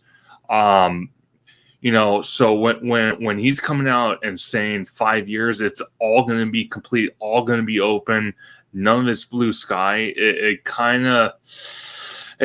He's kind of skating on the edge there, because his record is not the greatest. No, it's not. It's very ambitious. It is very ambitious. I mean, that Avatar land alone, I would be surprised if that was done in 5 years. If that was the only thing. You know what I'm saying? Well, and here's the thing. It was kind of going back to Conductor's point with the whole Tiana's debacle in a freaking Walt Disney World, is that, with these newer kind of attractions, the modern current attractions, is they're getting more and more sophisticated, great, and huge ambitions. But then I noticed we're running into a lot of technical issues with these things now. Right. Exactly. I mean, look at Rise. The cannons don't ever move anymore because that was such an ambitious, cool, like technical thing to do. Like, it kept breaking the ride down pretty much, or at least from what I've heard, and they just don't move them anymore. They're just stationary. Hell, even with Indiana Jones, like how the walls would move to to kind of give you the illusion you're going through different doors. Right. The fix to that was just have digital projectors on the doors, and it's like, when you have very sophisticated stuff with these newer attractions, I feel like, I don't know if it's like maintenance or it's just the technology for like goods to have it sustain that constant flow. There's stuff breaking down a lot, all the time. Yeah, they got to get a lot of that under control. They really, really do. You're right, but they've had a lot of issues with that in recent years. They got to get that sorted, But see, to justify that, let's say like Rise of the Resistance. Yeah, it's a high tech ride, but we have to remember something as well as attractions age. The parts that come from these manufacturers, they're not always around forever. And I'm not talking about the company itself. I'm talking about the parts made for these attractions that came from these companies. And when you got, something, so like Webba said, for example, the cannons on Rise of Resistance, I think that was an amazing practical effect. I'm sad that they aren't fixing it. But let's just say hypothetically, it might cost Disney, I don't know, $500,000 to fix it. I'm just blue skying it at this point. $500,000 to fix that effect because they're big practical prop sets that move back and forth and light up and all sorts of stuff, right? Or they can use that 500,000, hypothetically saying, and put it towards something that would improve infrastructure, whether it's what we're seeing right now at the entrance gates between DCA and the Disneyland Resort with the whole new turnstile things, or something to use funding for, like I said, for infrastructure to make crowd flow better. Why fix an effect like that on a ride? If it's not seeing a decrease in crowds for that attraction, I can see why Disney allocutes that money instead of fixing that effect to putting it towards something that will benefit them and the crowds visiting these parks in a better way. Yeah, and there's a lot of behind the scenes stuff we're not privy to, you know what I'm saying? So that like fans will look at something and go, why has that been broke for so long? If they don't realize maybe there's an issue ordering the parts. Maybe it's a part that's like, only overseas. I know Universal had an issue with a part for the Velocicoaster like a year ago, and they had to get it from like Europe or something. Like a lot of that information, a lot of stuff, people like as fans we're standing and watching from the stands basically, and we don't know that. So we just see something shut down or effect not working for like 6 months. They're like, what the fuck is Disney doing? But there could be some logistical, like you were saying, Conductor, logistical stuff in the background that we're not even aware of. Or maybe the money, they have to make a decision. It's either we fix this or we fix that, and they make the call to fix that instead. Go ahead, Webba. And here's the thing. That is a great point. And and I do agree. The thing though is that I think because like Disney and now Universal, they're like these kind of top tier premium parks, right? Mm-hmm. The thing though is that both of those you mentioned, Conductor, in a way, whether guests realize it or not, that's still affecting the guest experience because it's, to me, it's a quality thing, right? Yeah. If you have an effect that's supposed to create this illusion of immersion for your guests and that's not working, to me, that's a problem. It might not impact the crowds who are going to it, absolutely, right? Like Indiana Jones is always still popping, Rise of the Resistance is still popping, right? Like very, very popular, of course. But I would think like that, behind the scenes, right? We don't know what's going on, of course. But if you're very particular about, we need like our guests to experience, the high quality of and be immersed in this attraction, and we're not delivering on that, right? Now, again, I'm not throwing like hate or anything at Disney for this because I know logistical nightmares or money issues for budgets, right? I get that, but I would look and be like, yeah, we need to actually, see if we can fix this because these guests deserve the Disney best. Well, experience. It's funny you mention that because diving in the past of Walt Disney World, I'm going to go there for a second, is because back in the early days with Epcot, okay, we all saw that a lot of attractions were sponsored by companies. So it wasn't necessarily on the Disney company itself to maintain these attractions. It was on the company that is sponsoring the attraction. So like for Star Wars, for example, I don't think Lucasfilms would ever do it, but Disney can go to Lucasfilms and say, hey, you know what? Star Wars is kind of your baby here, like for example, like J.K. Rowling, right? Mm-hmm. She walks into the Wizarding World because I talk to team members all the time at Universal. she comes and visits when she's out here on the West Coast, and she does come out here, even though she lives in London and all that. She does come out here, and she even goes to Orlando Park too. And she walks through the Hogsmeade and all that, and she fact checks all sorts of things. If she's starting to see lackluster, things falling apart, she will tell, because usually, when you have someone of that significance, usually you have VPs with them, you have the president, possibly you have a good a group with this individual walking around these lands, right? And J.K. Rowling starts listing everything. Hey, you need to fix this, that. It kind of makes me wonder, because I've seen George Lucas one time or another in Galaxy's Edge. So I can only imagine if he was like, for example, if he was like J.K. Rowling and he went on Rise of the Resistance today, even though he's not part of Lucasfilms anymore, he's kind of in the background. He's kind of like what Bob Iger was when Chapek took over. He kind of took a backseat, but he still was affiliated with the company, but he wasn't the face of the company anymore. And, if he was fact checking Galaxy's Edge, I guarantee it, if they were held to the fire, their feet to the fire, and he started jotting down, hey, you need to fix this, that, I don't think Disney would hesitate and they would fix it. Kind of like what J.K. Rowling does with the Harry Potter lands. Well, and that's the thing. Like, we're going to see it with Pandora, because James Cameron is the same way. Oh, yeah. Yeah, and I think right there, right? Because OG, we did a video on this about I think it was with the Universal about having or not having your owned kind of IP, right? That's kind of like the double-edged sword, right? Is that if you have your own IP, you're in control, right? Yeah. The flip side is that if that being the case, you might pay more attention to some other areas than the others. Mm-hmm. But then if you have a license for an IP, right? Now you are kind of beholden to that creator, and that creator is not going to want you slipping at all. Mm-hmm. So it's just a way, like what I was kind of saying was just like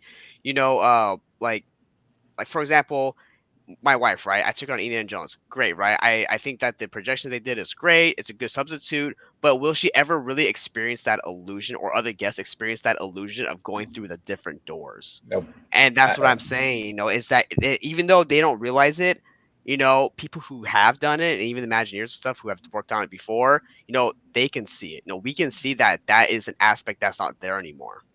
Yes, and I'm very curious how they work that in the new version over there in Florida now. And how that's gonna, will they even have 3 doors, or how are they gonna work that? How's it gonna look? Very curious. Yeah, I'm very interested. But hey, you know what though? But on Indiana Jones though, let me just say I am so happy, right? As an Indiana Jones fan, that Florida is fucking finally getting a Indiana Jones ride. Because ever since I was a kid, I looked up Walt Disney World and stuff, and I'm like, why do they not have a Indiana Jones ride? This is one of the coolest rides ever. And their Magic Kingdom doesn't have an Indiana Jones ride. What the hell is up? What's up with that? Oh, and no, you're right. Finally, they're getting it, and they're getting a different storyline. It's a Mayan temple. Yeah, he's looking for some mystical creature. I love that, man. I love that. And that's the thing too, right? Is that Indiana Jones coming, right? And everybody kept saying, even before, like when the rumors were about Indiana Jones coming to Animal Kingdom, people were like, what's Indiana Jones have to do about animals and stuff, right? And the closest thing you can tie to was snakes, all right? But again, the fans, and me included, right, don't really think about what the Imagineers could be thinking about. Okay, you take a IP like Indiana Jones that's kind of in that kind of tropical America, South America type of place, and you can add its own original story involving animals, but it's also the culture too, like you were saying, right? So you can have both. Right. No, 100%. You add the culture, like, because that Animal Kingdom is culture is very important to Animal Kingdom. Yeah. You add the culture, you can add the mystical creature, so there's the animal, and boom, it just works. It really, really works. I'm really excited for that. Animal Kingdom is my favorite park at Walt Disney World. I'm really glad it's getting some love, like big love, Now, how about this though? Because since you love Animal Kingdom and you love like the Coco and Encanto stuff, I bet that you're digging that new Encanto announcement, huh? Oh yeah, that looks great. I hope it's very similar to Mystic Manor though, in the ride system. Yeah, I would hope so. You know, so that ride sounds really cool. I like how at the end they say you go into I think it's Antonio, the little boy. Oh. Antonio's room, and the room turns into a rainforest. I'm like, that's pretty dope. Like that sounds like a really cool concept. But you need that Mystic Manor ride system sort of facilitate that. So we'll see how that works out. But I also want to talk, while we're talking D23, I also want to talk about like my overall experience here a little bit, because sure. Oh wait, oh yeah, go ahead. Sorry, but can I just bring one more ride before we get to your experience? Yeah. Because I think this is a really important one. Lion King at Disneyland Paris. Yes. Because us fans have been complaining for so long that these classic IPs, animation IPs, don't get enough representation in the parks, and we're finally getting one. Let's go to Paris, but good for them, because their parks need a lot more stuff. Yeah. But I'm curious, because I want to tie this in with a lot of the boat riding type of announcements, right? Like a lot of attractions that we've been getting, right? Even Tokyo, a lot of boat rides, right? And I know some people might have little issues with that. I'm fine with the boat ride, because I think you can add a lot of capacity into it. You can make a boat ride pretty long, like a little bit of thrilling. Everybody can do it, right? But I'm curious, because we always talked about Lion King, and you're like, you should be a Jeep, whatever. But from the concept art, it looks like it's going to be a Splash Mountain-y type of attraction. Yeah, that's the thing. So people were complaining because the concept art showed live action Lion King. Now, there was a Forbes article, I believe it was Forbes, and a representative from Disney confirmed that it will be based on the 1994 animated movie. So that was just the concept art, but we are getting the animated version for the attraction. So that's cool. That's a huge win. But you're right, though, Eva. I've always felt like the Lion King is more of a Jeep kind of safari ride. Like, I would totally use the Indiana Jones ride system for something like that. Like that IP is perfect for the Indiana Jones ride system. Going through those Jeeps, playing the Circle of Life, blasting, it's just tailor made for it. I mean, it would be incredible. The fact that they went the Splash Mountain route is a little weird. I don't think of boat ride when I think Lion King. I don't know. I mean, there's water in the movie, Can you feel the love tonight? That whole scene when Nala and Simba are rolling around having sexy time. You know what I'm saying? That was me and OG this weekend, guys. Right, exactly. But when they were rolling around, there was waterfalls, and so there's water. I mean, obviously, but it's just not the first front of mind kind of thing when you think Lion King. You know what I'm saying? So it's interesting. We'll see. But I mean, that park though, dude, that Adventure World Park, they're getting some solid stuff over there. The name sucks, but the park itself, compared to what it currently is going to be a banger park. Yeah, I'm trying to think, guys. Right, like I'm wondering if they want to use Pride Rock as like the drop for that attraction. Well, that's what it shows in the model. They have the model at D23, and it is. Oh, okay. Pride Rock is where the tree stump for Splash Mountain. They have the tree stump. This is basically Pride Rock sticking out, and you drop. Okay. So it was interesting. The model looked really cool, though.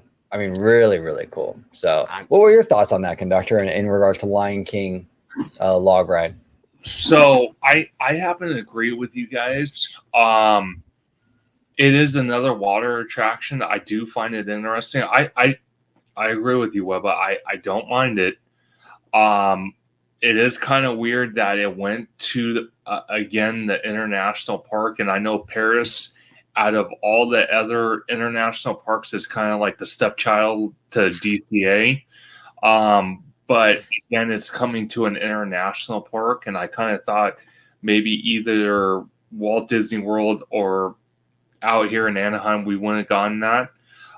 Probably, if I had to be really honest with you, probably Walt Disney World. And I think that type of attraction, even though it'd be a water attraction, would fit so much better in Animal Kingdom. Yes. I'm surprised that it's going to Disneyland Paris. I'm happy they're getting it.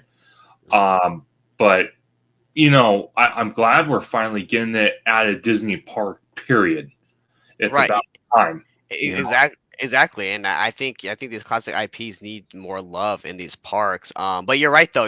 Like it would fit really well into Disney's Animal Kingdom park. Because look, I mean, lions are king of the jungle, right? I mean, like so that would have been cool if they had it. Because then again, it's an IP based attraction. They can put in Animal Kingdom, and fans always complain about, well, we need something about animals. Well, there you go. It's about animals in the circle of life, right? Perfect. There you go. That would have fit right in.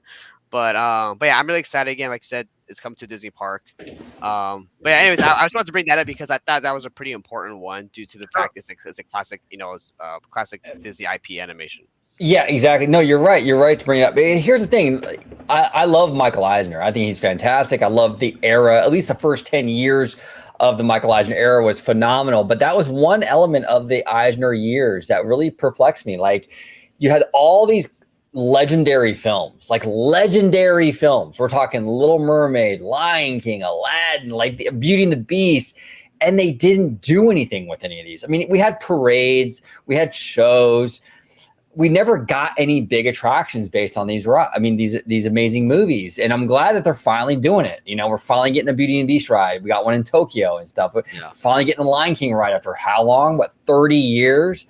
That's insane. It's insane. So it's positive. It's really positive. But they got to deliver on that Lion King ride though. They gotta really bring the heat. Now, a question. Now is it just a ride, or are they doing like an actual like Lion King area?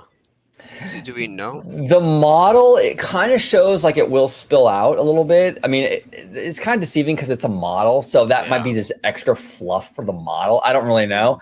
But there's the ride, and then around it looks very much like the Pride Lands. Oh, okay. Like the immediate area around it will look like, kind of like deserty or whatever you call it. So I don't know. Yeah, I think it'll be the attraction, and then there will be some spillover in the general area around it. So it'll be interesting. Okay. It'll be very interesting. Now, in terms of, so let's talk a little bit about the expo itself before we close it out today. I've only been to 2 D23s. The first one I went to was in 2019.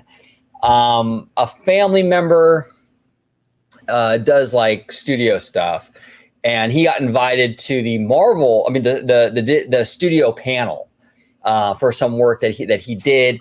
So we got into that. We got into the studio panel. This was in 2019. That's the only panel I went to, and I just spent one day there at the expo. Had a great time. It was a lot of fun. Really, really cool experience, right? But I didn't go into like the parks panel or nothing like that in 2019. This year, thanks to our good friend Lucas Kim, who got us a 3-day ticket, which is incredible. I cannot thank Lucas enough for that. We really do appreciate you, Lucas.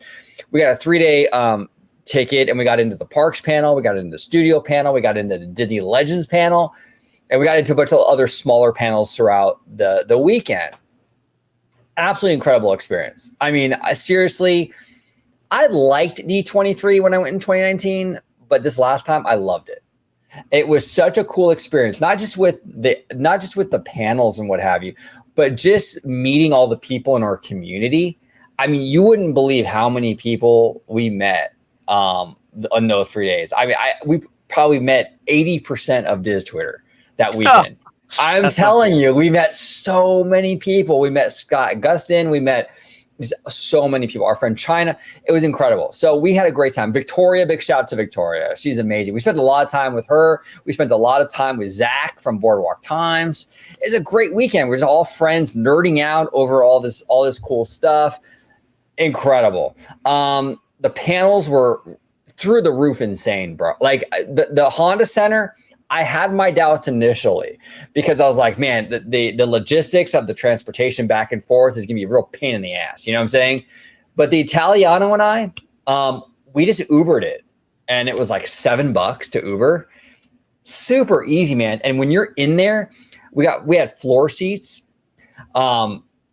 Special access, right? Floor seats. There we go. No, we had floor seats, right? Great seats. You know what I'm saying? The energy, bro. I am telling you right now, I'm like Goosebump City. The way these panels were, it was like a rock concert, bro. And they were it was perfect because they were announcing a lot of great stuff, like at the Parks panel, and the crowd was energized. Dude. I mean, seriously, if they can do that next time in 2 years, I'll be there. I'll spend the money and I will go all 3 days and do it. Now, my only regret the entire expo. Okay, this is my only regret. This is a biggie. It's a biggie. Sitting there. This is a biggie. We're sitting there on the floor on the floor, and over here in the stands, right? There's this really cute. I tell you that, like, so she was. I told her the Italiano. I'm like, oh my god, right? Oh my god, right there, like, wow. And George is like, oh shit, bro, yeah, totally, right. For 3 days, we had the same seats. I didn't say a word to her. No. For 3 days, I'm like, oh god, you know. So get this. 3 days pass. The expo's fucking over, right? Yeah. Oh, well, you know, it happens. It's over, right? 6 days later, I'm at the parks with the Italiano and Slimer, right? Oh, no. Slimer and I are in Avengers Campus, bro. This is like 6 days, almost a week after the expo ended, okay? We're in Avengers Campus, and guess who fucking walks by? That chick. Yeah, dude, walks right by. I was flabbergasted. And I still didn't talk to her. Dude, oh my god! And that was like the universe was like, okay, I'm gonna give you one more freaking chance right now. Dude, OG, bro, dude, the universe is telling you to give her that OG 55 experience, man. I was like, oh my god, I couldn't believe it, dude. All those days later, and I was shocked. I'm sitting there at the table with Slimer, and I'm like, did she really just freaking walk by? This is almost a week after the expo. This is crazy. But anyway, long story short, when the Italiano comes back, he'll make fun of me for it. It'd be fantastic. It'd be a great show. But overall, it was a really fun weekend. One of the coolest experiences, just bonding with various fellow Disney fans and stuff. And the Honda Center experience was amazing. I mean, really a 10 out of 10. So how were like those musical elements for you though? Because I've heard some people complain like some were some of them were kind of unnecessary. They kind of went on like some of them went on a bit too long. They were good, but they kind of were just felt like fluff kind of. They were excessive, is what people were saying. Yeah, no, it was not as bad as I expected it to be, because they did tie them into the announcements. Like, for example, they had the Coco performance. Mm-hmm. And then we got, I think the gentleman's name is Ernesto. He performed. Yeah, it was great. But that led into the DCA Coco announcement, right? So they kind of like tied it in. One of the best parts is actually Daddy Josh.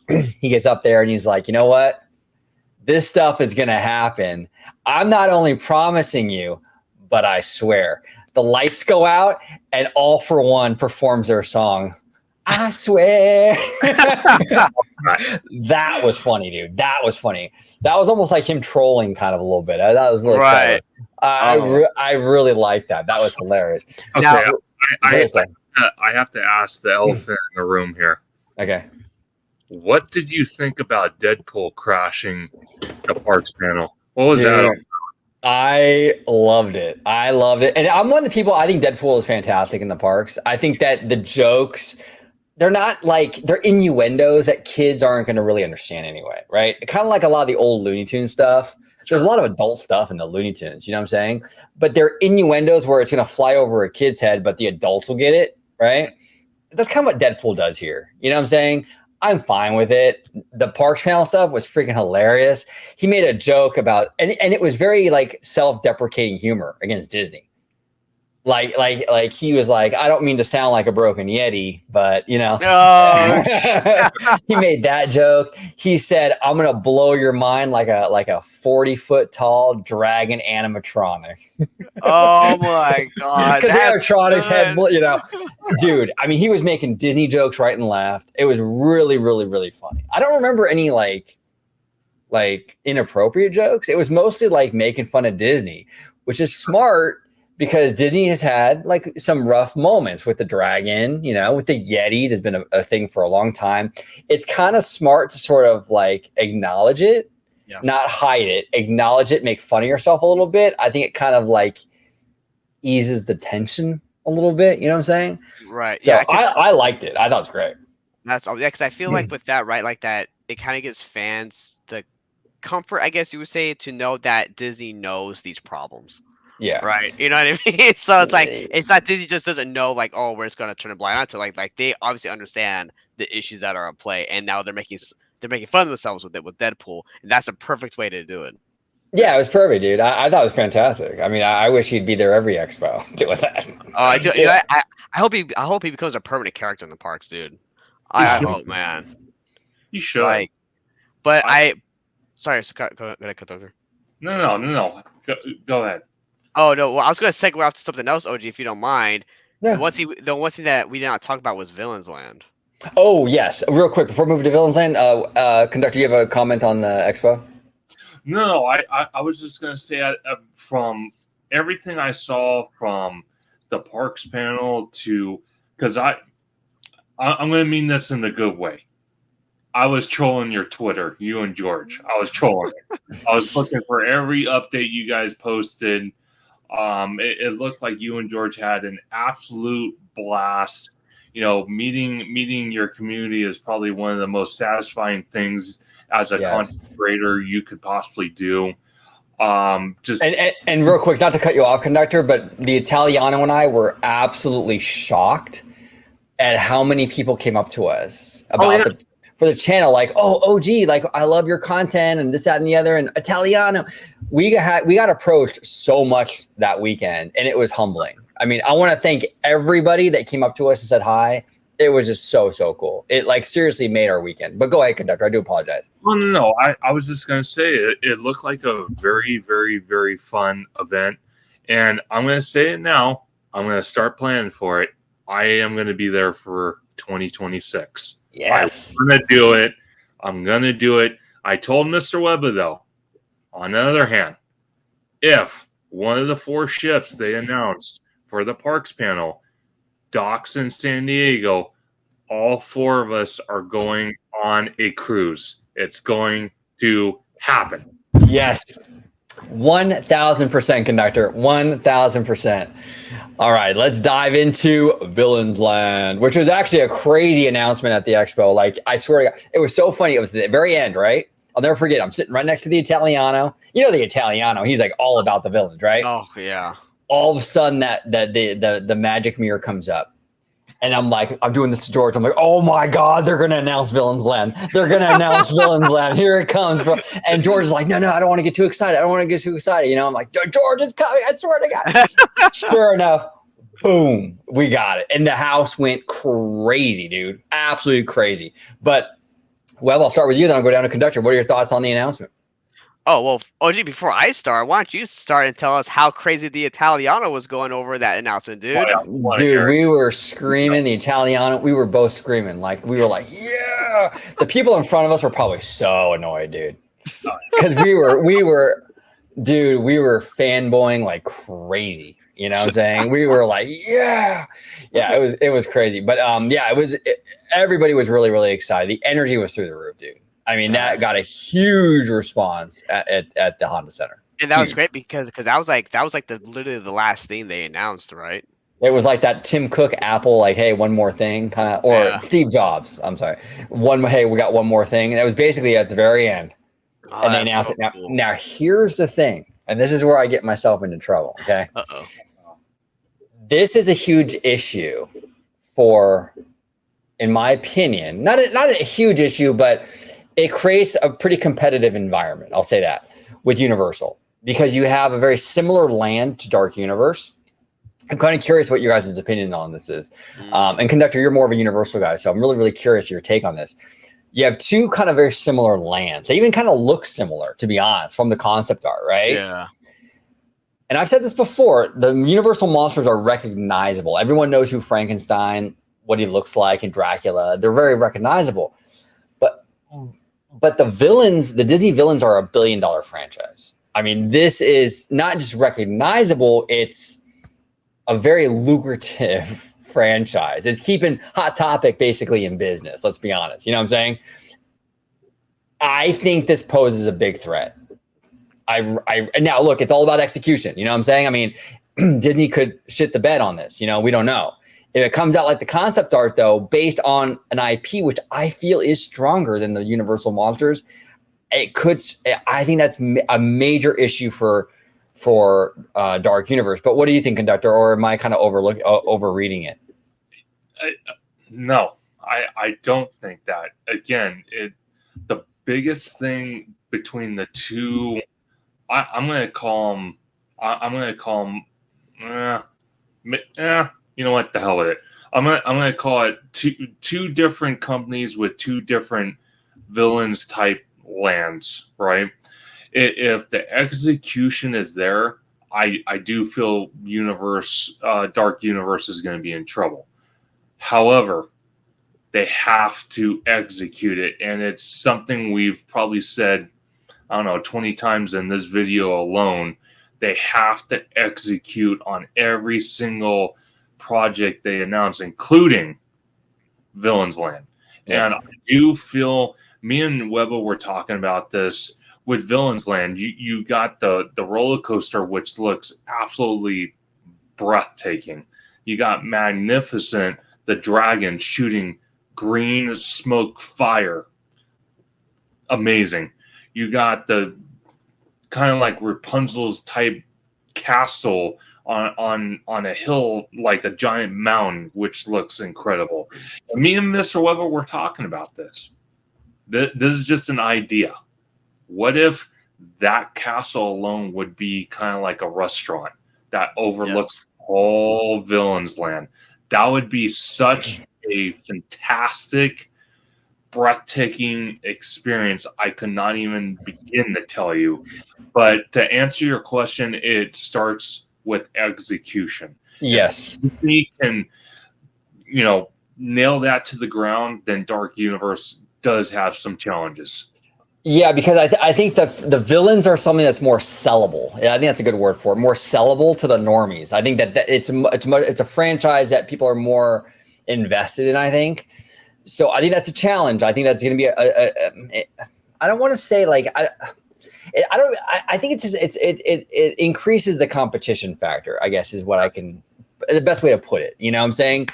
Because now Dark Universe has a direct competitor, and in my opinion, a stronger IP. Now, here's the thing. Again, when I say stronger IP, I don't necessarily mean that like the Universal monsters are like a weak IP in terms of like Frankenstein and all that is amazing. When I say a stronger IP, I mean more like on a business kind of perspective, a business angle. The normies are buying villain stuff a lot more than they are buying like Frankenstein merch, is basically what I'm saying. You know what I'm saying? It's a much more sellable thing to the normies, these villains. Now here, to be fair to Universal, they might try to reboot some of these monster movies. They've been wanting to do this for a while, and they could catch fire again, and that's a whole different ballgame. But I do think, based on the two IPs, I think if Disney, like you were saying, Conductor, can execute like art, there's an issue. You know what I'm saying? But what say you, Webba? What do you think? You agree or disagree? So let me say, Bob, let me say it like this. I am very excited for Villains Land, right? Like, finally, people have been asking for this forever. And again, it's a great competition for Dark Universe, right? Well said. Yep. Here's the scene, just like what Conductor was saying, like what I've said already previously, all the times in this video. It's going to be about execution for both of them. Now, currently, we have more information on Dark Universe than we do Villains Land, right? Yes. Like, we have information on like details like restaurants and attractions and stuff like that, characters. Villains Land, it was just announced, so all we have is concept art, which looks really dope, by the way. Now, here's the thing: is that while I do believe the IP/franchise of the Disney characters are stronger than the Universal ones, here is my kind of I won't say concern. I won't even say because it's not concern. It's more of a thought that I wonder if Dark Universe still probably has the edge. And I say that because while Disney is a very strong brand, the villains are very strong IP. They're tied to the Disney stories, fairy tale stories, all that. As far as we know, Villains Land has two attractions, right? Obviously, they're gonna have restaurants and retail stuff like that, right? Right.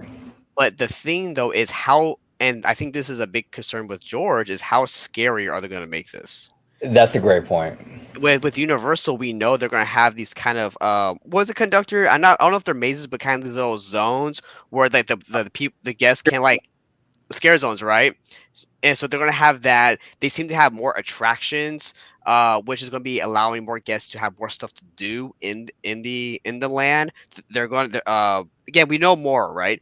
They're going to have this huge marquee, big like dark ride attraction of all their villains, super advanced audio animatronics in it. They're going to have that cool Dracula, steakhouse restaurant. Again, we know more information, but what it sounds like already, if there's only 2 attractions in Villains Land, I'm not saying that's all, but I wonder how much of there is to do and what type of demographic Universal's aiming at.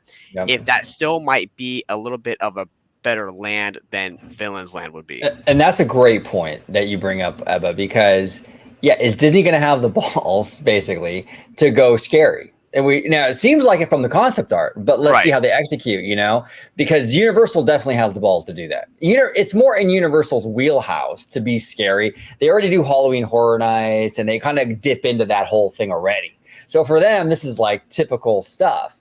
Disney, though, they haven't really done this before. This is something very, very new. So is it going to be a watered down scary, or is it going to be like, we'll see. See, that's the $1 million question. How scary is it going to be?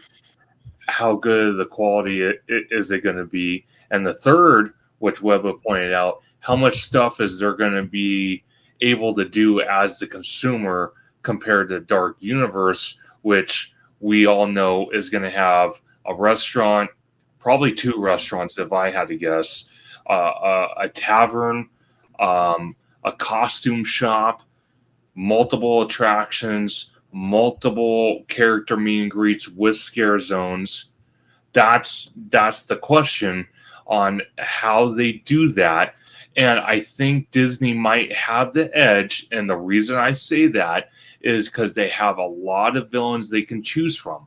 Like Universal, what they have their Universal monsters, but what's given them the edge right now, like Webba said, there's a lot more information on it. The land's pretty much 90%, if not almost 100% complete.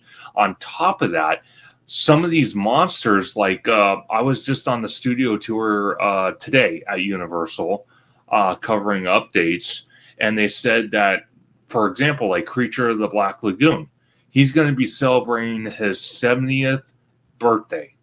Wow. Now, I don't know if Disney's going to take that approach with the Disney villains and do, special things, not necessarily like bring land or like attractions, but like special character meet and greets, some type of special event inside the land where it's exclusive, based off that villain for their anniversary. Disney has a big category to choose from when it comes to that. So they have a bigger playbook, in my opinion, when it comes to that aspect than it does Universal's aspect. But again, the top priority is execution and quality. If it's not there, Yes. And sorry, OG, real quick. To your point, I think that's a point that should be made for both parks. Yes. The execution has to be made on point, because right now Dark Universe sounds fucking amazing, dude. I want to go there. But if we go there and we're like, what the fuck is this shit? Then that's a loss. And then Disney's could be a lot better. Now here's the thing, I'm excited for both. Again, wasn't concerns, it was just a kind of observation I noticed was based off the information we have, which one could kind of edge out the other was really I was getting to. But OG, sorry. No, you're good. You're good. And one thing that Jack, friend of the channel from DSNY, was saying that I think he made a great point in one of his videos.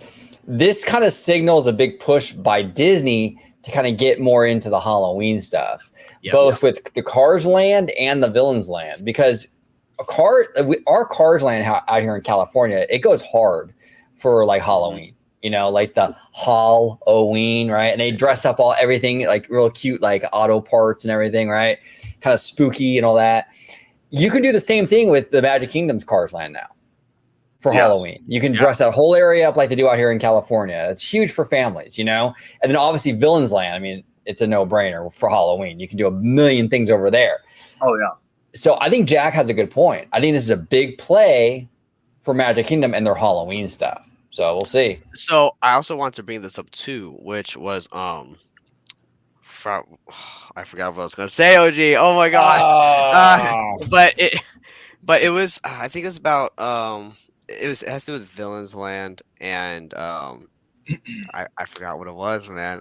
Oh my Ah. god, what was it? Do you need me to be a filler for a second while you think about it? Yes, please, yes, please. Go ahead, conductor. So my whole thing is with Villains Land, right? You're gonna have 2 attractions. Then on top of that, you're probably gonna have 1 or 2 restaurants. You're gonna have hopefully plenty of meet and greets and things to do, right? The only thing I would say also that gives Dark Universe the edge is okay, Villains Land. If Disney builds it and let's say it takes 4 years, I'm going to be generous. You know what? Hell with it. 5 years. Okay. Okay. Is Dark Universe still going to be relevant? And if it isn't, because, people in the theme park community, they see a shiny new toy at the theme park. Everyone flocks to that because they want to see it. They want to review it. They want to criticize it, give it reviews, all this stuff. The thing is with Villains Land compared to Dark Universe, Epic Universe has already announced that each land in Epic Universe, behind each land has expansion space. So they can add more to their lands. Wow. Villains Land, are they going to take that approach where they build enough where it's going to satisfy the consumer for quite a few years, but if they want to add more, they can, or are they just going to build it to, okay, this is what you get, that's it, done, over with, this is what it is, final product? It's a tough call. It's a tough call. Yeah, I think the Villains Land, and this is just total speculation on my part, but sure, I think the Villains Land we get at Magic Kingdom is going to be the Villains Land we have for a long time. Oh, yeah. Yeah, I don't think we're getting any expansion anytime soon after it opens.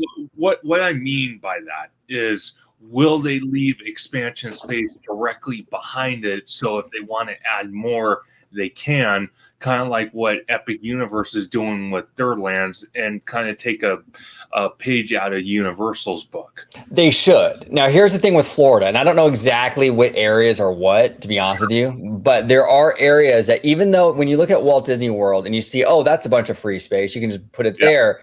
The issue with Walt Disney World, a lot of land is unusable. It is. Wait, really?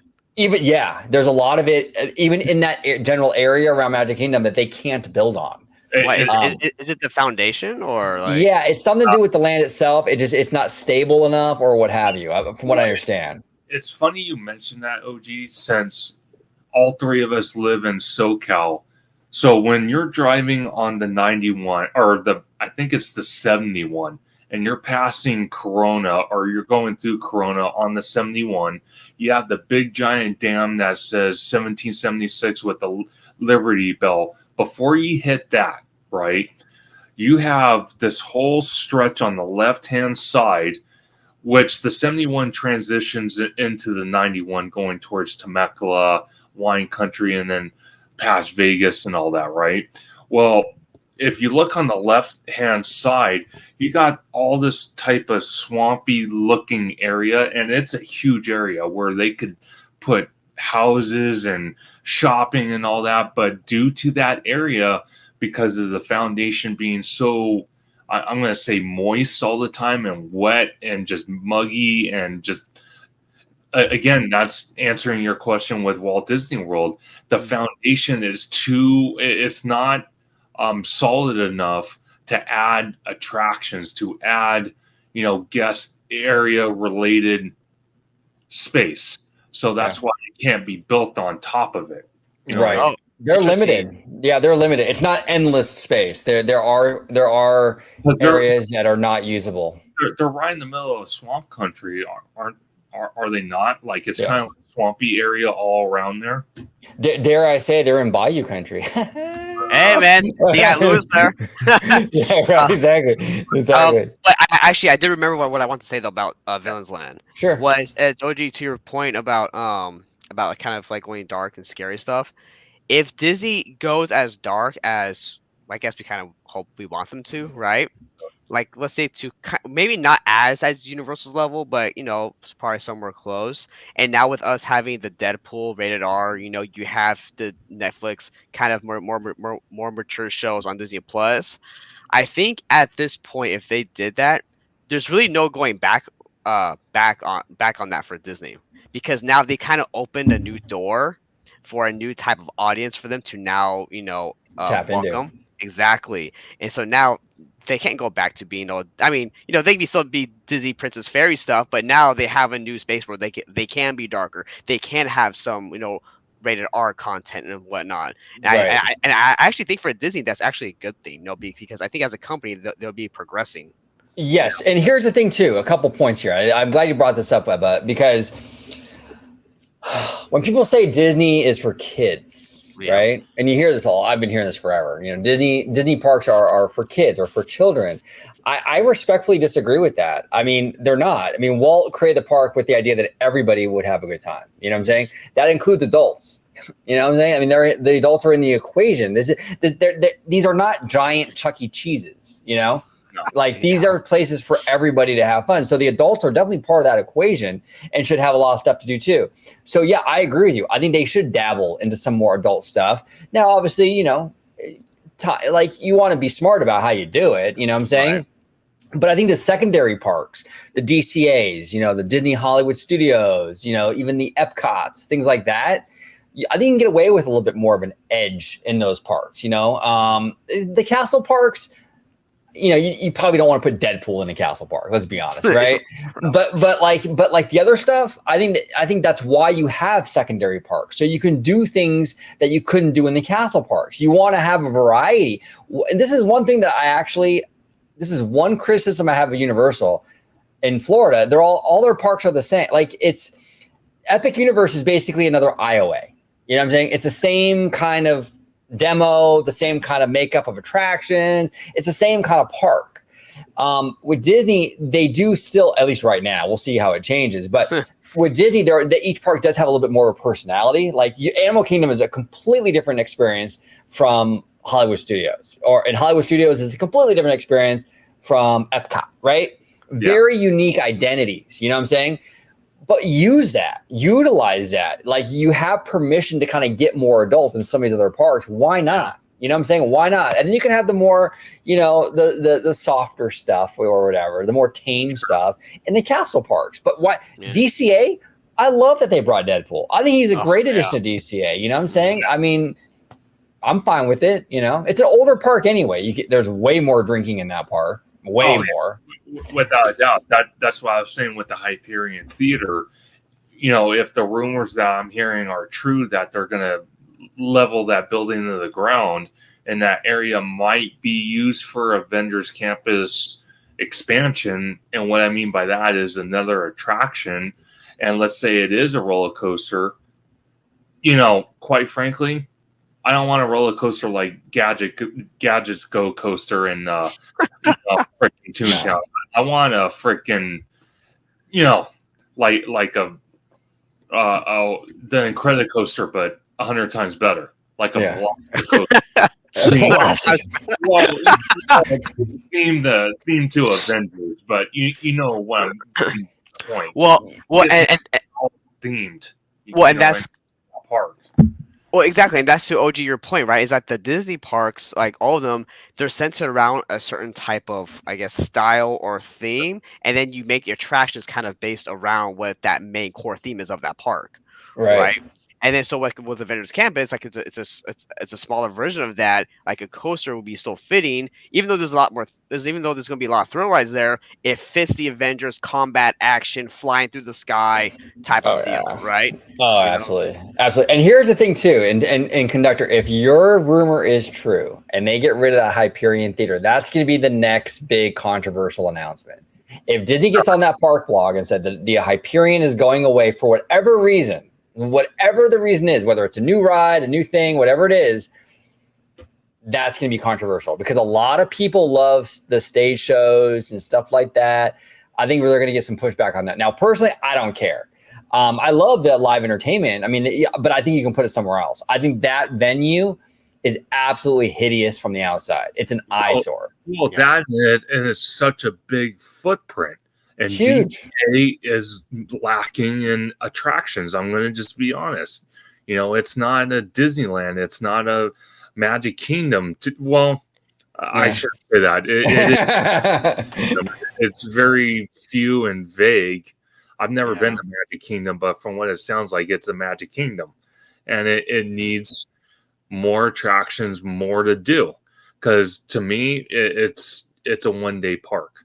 Oh, it totally is. The Florida parks they're very slim on the rides. Actually, you know what's funny is that I was talking to Slimer when he was here, and he loved DCA, you know. But the thing is, though, is that Conductor, you're right. DCA does need more, right? And that's why I'm happy we got these announcements because here's the as it stands, I do not like the Hollywood area. I wish that entire area just fucking bulldoze that entire thing. That place is like here's the I like it less than Tomorrowland. Okay, like me too, 100%. Yeah, take it out. And here's my other thing. And real quick, but it's objectively, and I hate to even say that word, but like it's objectively it's objectively a worse land because at least Tomorrowland has some heavy hitters. At least Tomorrowland has Space Mountain. It has even Star Tours. Hollywoodland has none of that. No equivalent to any of that. What is it? It has one attractions, and that's Monsters, and that's it. You got 3 big giant buildings doing what? Nothing. Nada. Yeah, and then on top of that, like for me, like I was telling George this. I'm sorry, I hear saying California Adventure is a great park, but I'm sorry, the price tag they charge for a single day admission does not hold the same value as it does for a single day admission for Disneyland. No, it doesn't. You're right. No, you're absolutely right. They got to bulk it up. And they've gotten, since the 2012 reimagining of DCA, which was amazing, they've gotten a little bit complacent, I think, with DCA. We haven't gotten a lot of big investments, you know? We got Avengers Campus. Shout out to Bricky with that. I love that. Avengers Hallway. Now they are fixing that problem, but it really was a small, modest addition to the park. And then you got San Francisco, which I actually love San Francisco with the J-pop music and all that. It's really cool, but it's a small addition to the park. It's a retheme, nothing major. Pixar Pier, come on. You know, these were very modest, kind of almost cheap additions. We haven't gotten anything big in DCA for a long time, over a decade. So this is much needed. And when you're sitting in the shadow of one of the greatest theme parks of all time, Disneyland, look, it will never be, DCA will never be Disneyland, okay? I'm not saying it has to be like, you know, apples for apples, but you can get it closer than it's at now. I'll say that much, you know? So we'll see. No, the quality of DCA, you know, and like, you got to have it as your Disneyland park. Again, I don't want them to be the same parks because they're not. Right. You know, but the quality and the value of that park needs to be there at least on par, a little bit close to Disneyland's. You know, like I want to say, hey, Conductor, you know, me and you and OG, you know, if we don't have a pass, I'll feel comfortable buying a single day ticket for DCA, and I can spend a lot of time there and enjoy everything they have to offer. Because I'll be honest, that whole little area freaking by Goofy Skies and all that, those are all off the shelf attractions. And I've always said, I complain a lot as I'm doing now, is that, you know, when you go to a Disney park, you go there for experience you can't get anywhere else besides a Disney theme park. And all that stuff is temporary. Mad Mouse coaster and jumpy jellyfish stuff. You can get that. You can get that at Knott's Berry Farm. You know what I'm saying? Yeah. Well, that, or you could just go to the LA County Fair. Exactly. Yeah. That's exactly what it feels like. That's why I wish they would bulldoze that whole back area and give us a really cool Mexican village and put the Coco ride there. That's what I would do. Yeah. But you know, you know, either that or, you know, before DCA was built, and this is one of the things I give Michael Eisner shit for, is not building Westcott. Westcott wouldn't have been just a freaking Trojan horse, and then itself. I also blame him for Tomorrowland bringing freaking rocket rods and destroying People Mover. Yeah. The guy is, you know, I think when I forgot the guy's name, Frank Wells. Frank Wells, when he died, the hopes and dreams went right up to him. The hopes and dreams conductor. Yeah. But I think if we would have gone Westcott, they had two different ideas for Westcott. It basically one concept art had the big giant spaceship Earth looking building, or they had a giant kind of like spear looking, which I think I want to like better. Only reason it wouldn't be the same, it wouldn't look the same as Epcot. It would be different. Look at conductor bringing up Westcott. Are you flirting with me, sir? No, seriously, I'm all in on the Westcott stuff. But before we go any farther, I'm flowing with the Orange Grove 55 experience. There you go. Absolutely. Well, what say you, Webba? What say you? What do you want to add to that, brother? Well, no, yeah, that's what I was saying, right? Because you know how we've been saying that it's great that Disney is like bringing the same IP lands to other coasts and not, having the same carbon copy. OG, if they bring a Westcott, it cannot be Epcot. No. I mean, here's the thing, like, because I've never been there, but I know like people like a lot of the drink around the world stuff and that type of vibe, right? Maybe they can probably create the same type of vibe, but the park has to stand on its own as its different park, and because it shouldn't be Epcot, right? No, I mean, it needs to have its own identity for sure. Yeah. 100%. Like you can be a similar park to Epcot, Yes. but you can't be beat for beat. You can't be. You gotta give it a little bit of a different flavor. You know what I'm saying? Yeah. So we'll see. Absolutely. But gentlemen, fantastic conversation.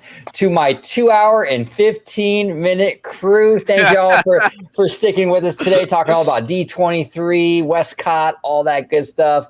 Mr. Webba, I will start with you, sir. Where can the good folks at home find you on social media, sir? Absolutely, OG55. Thank you so much for having me on, brother. And it's good talking to you and Mr. Theme Park Conductor down here. You can find me on Twitter and Instagram, Mr. Webba at Websinger760. I am more active on Instagram than Twitter, but you can still find me on both places and interact and chat, all that good stuff. So again, thank you so much for having me on. Yeah, absolutely, absolutely. And Mr. Conductor, if you can let everybody home know where they can find you on social media. Absolutely. You can find me on YouTube and Instagram at Theme Park Conductor. You can find me on Twitter, known as X, at Theme Conductor. You can also find me on my Conductor Thursday live streams every Thursday at 7 p.m. And we dive deep into the theme parks, Universal, Disney, and Knott's. I'm starting to include Knott's on some of that. Tomorrow, there is a schedule change. Instead of doing Conductor Thursdays tonight, because I was gracefully hanging out with the OG and his experience with this.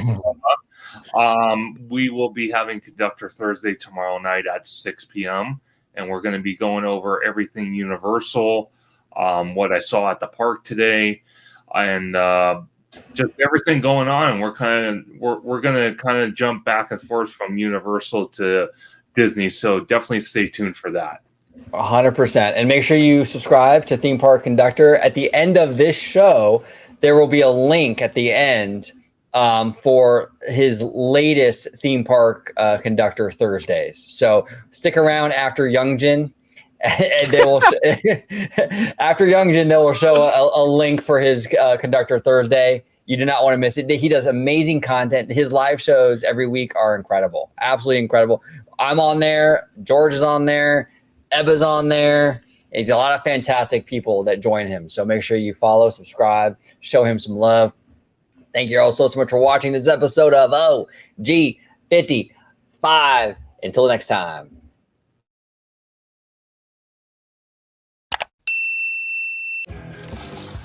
세상이 누구에게나 공평하게 추악해.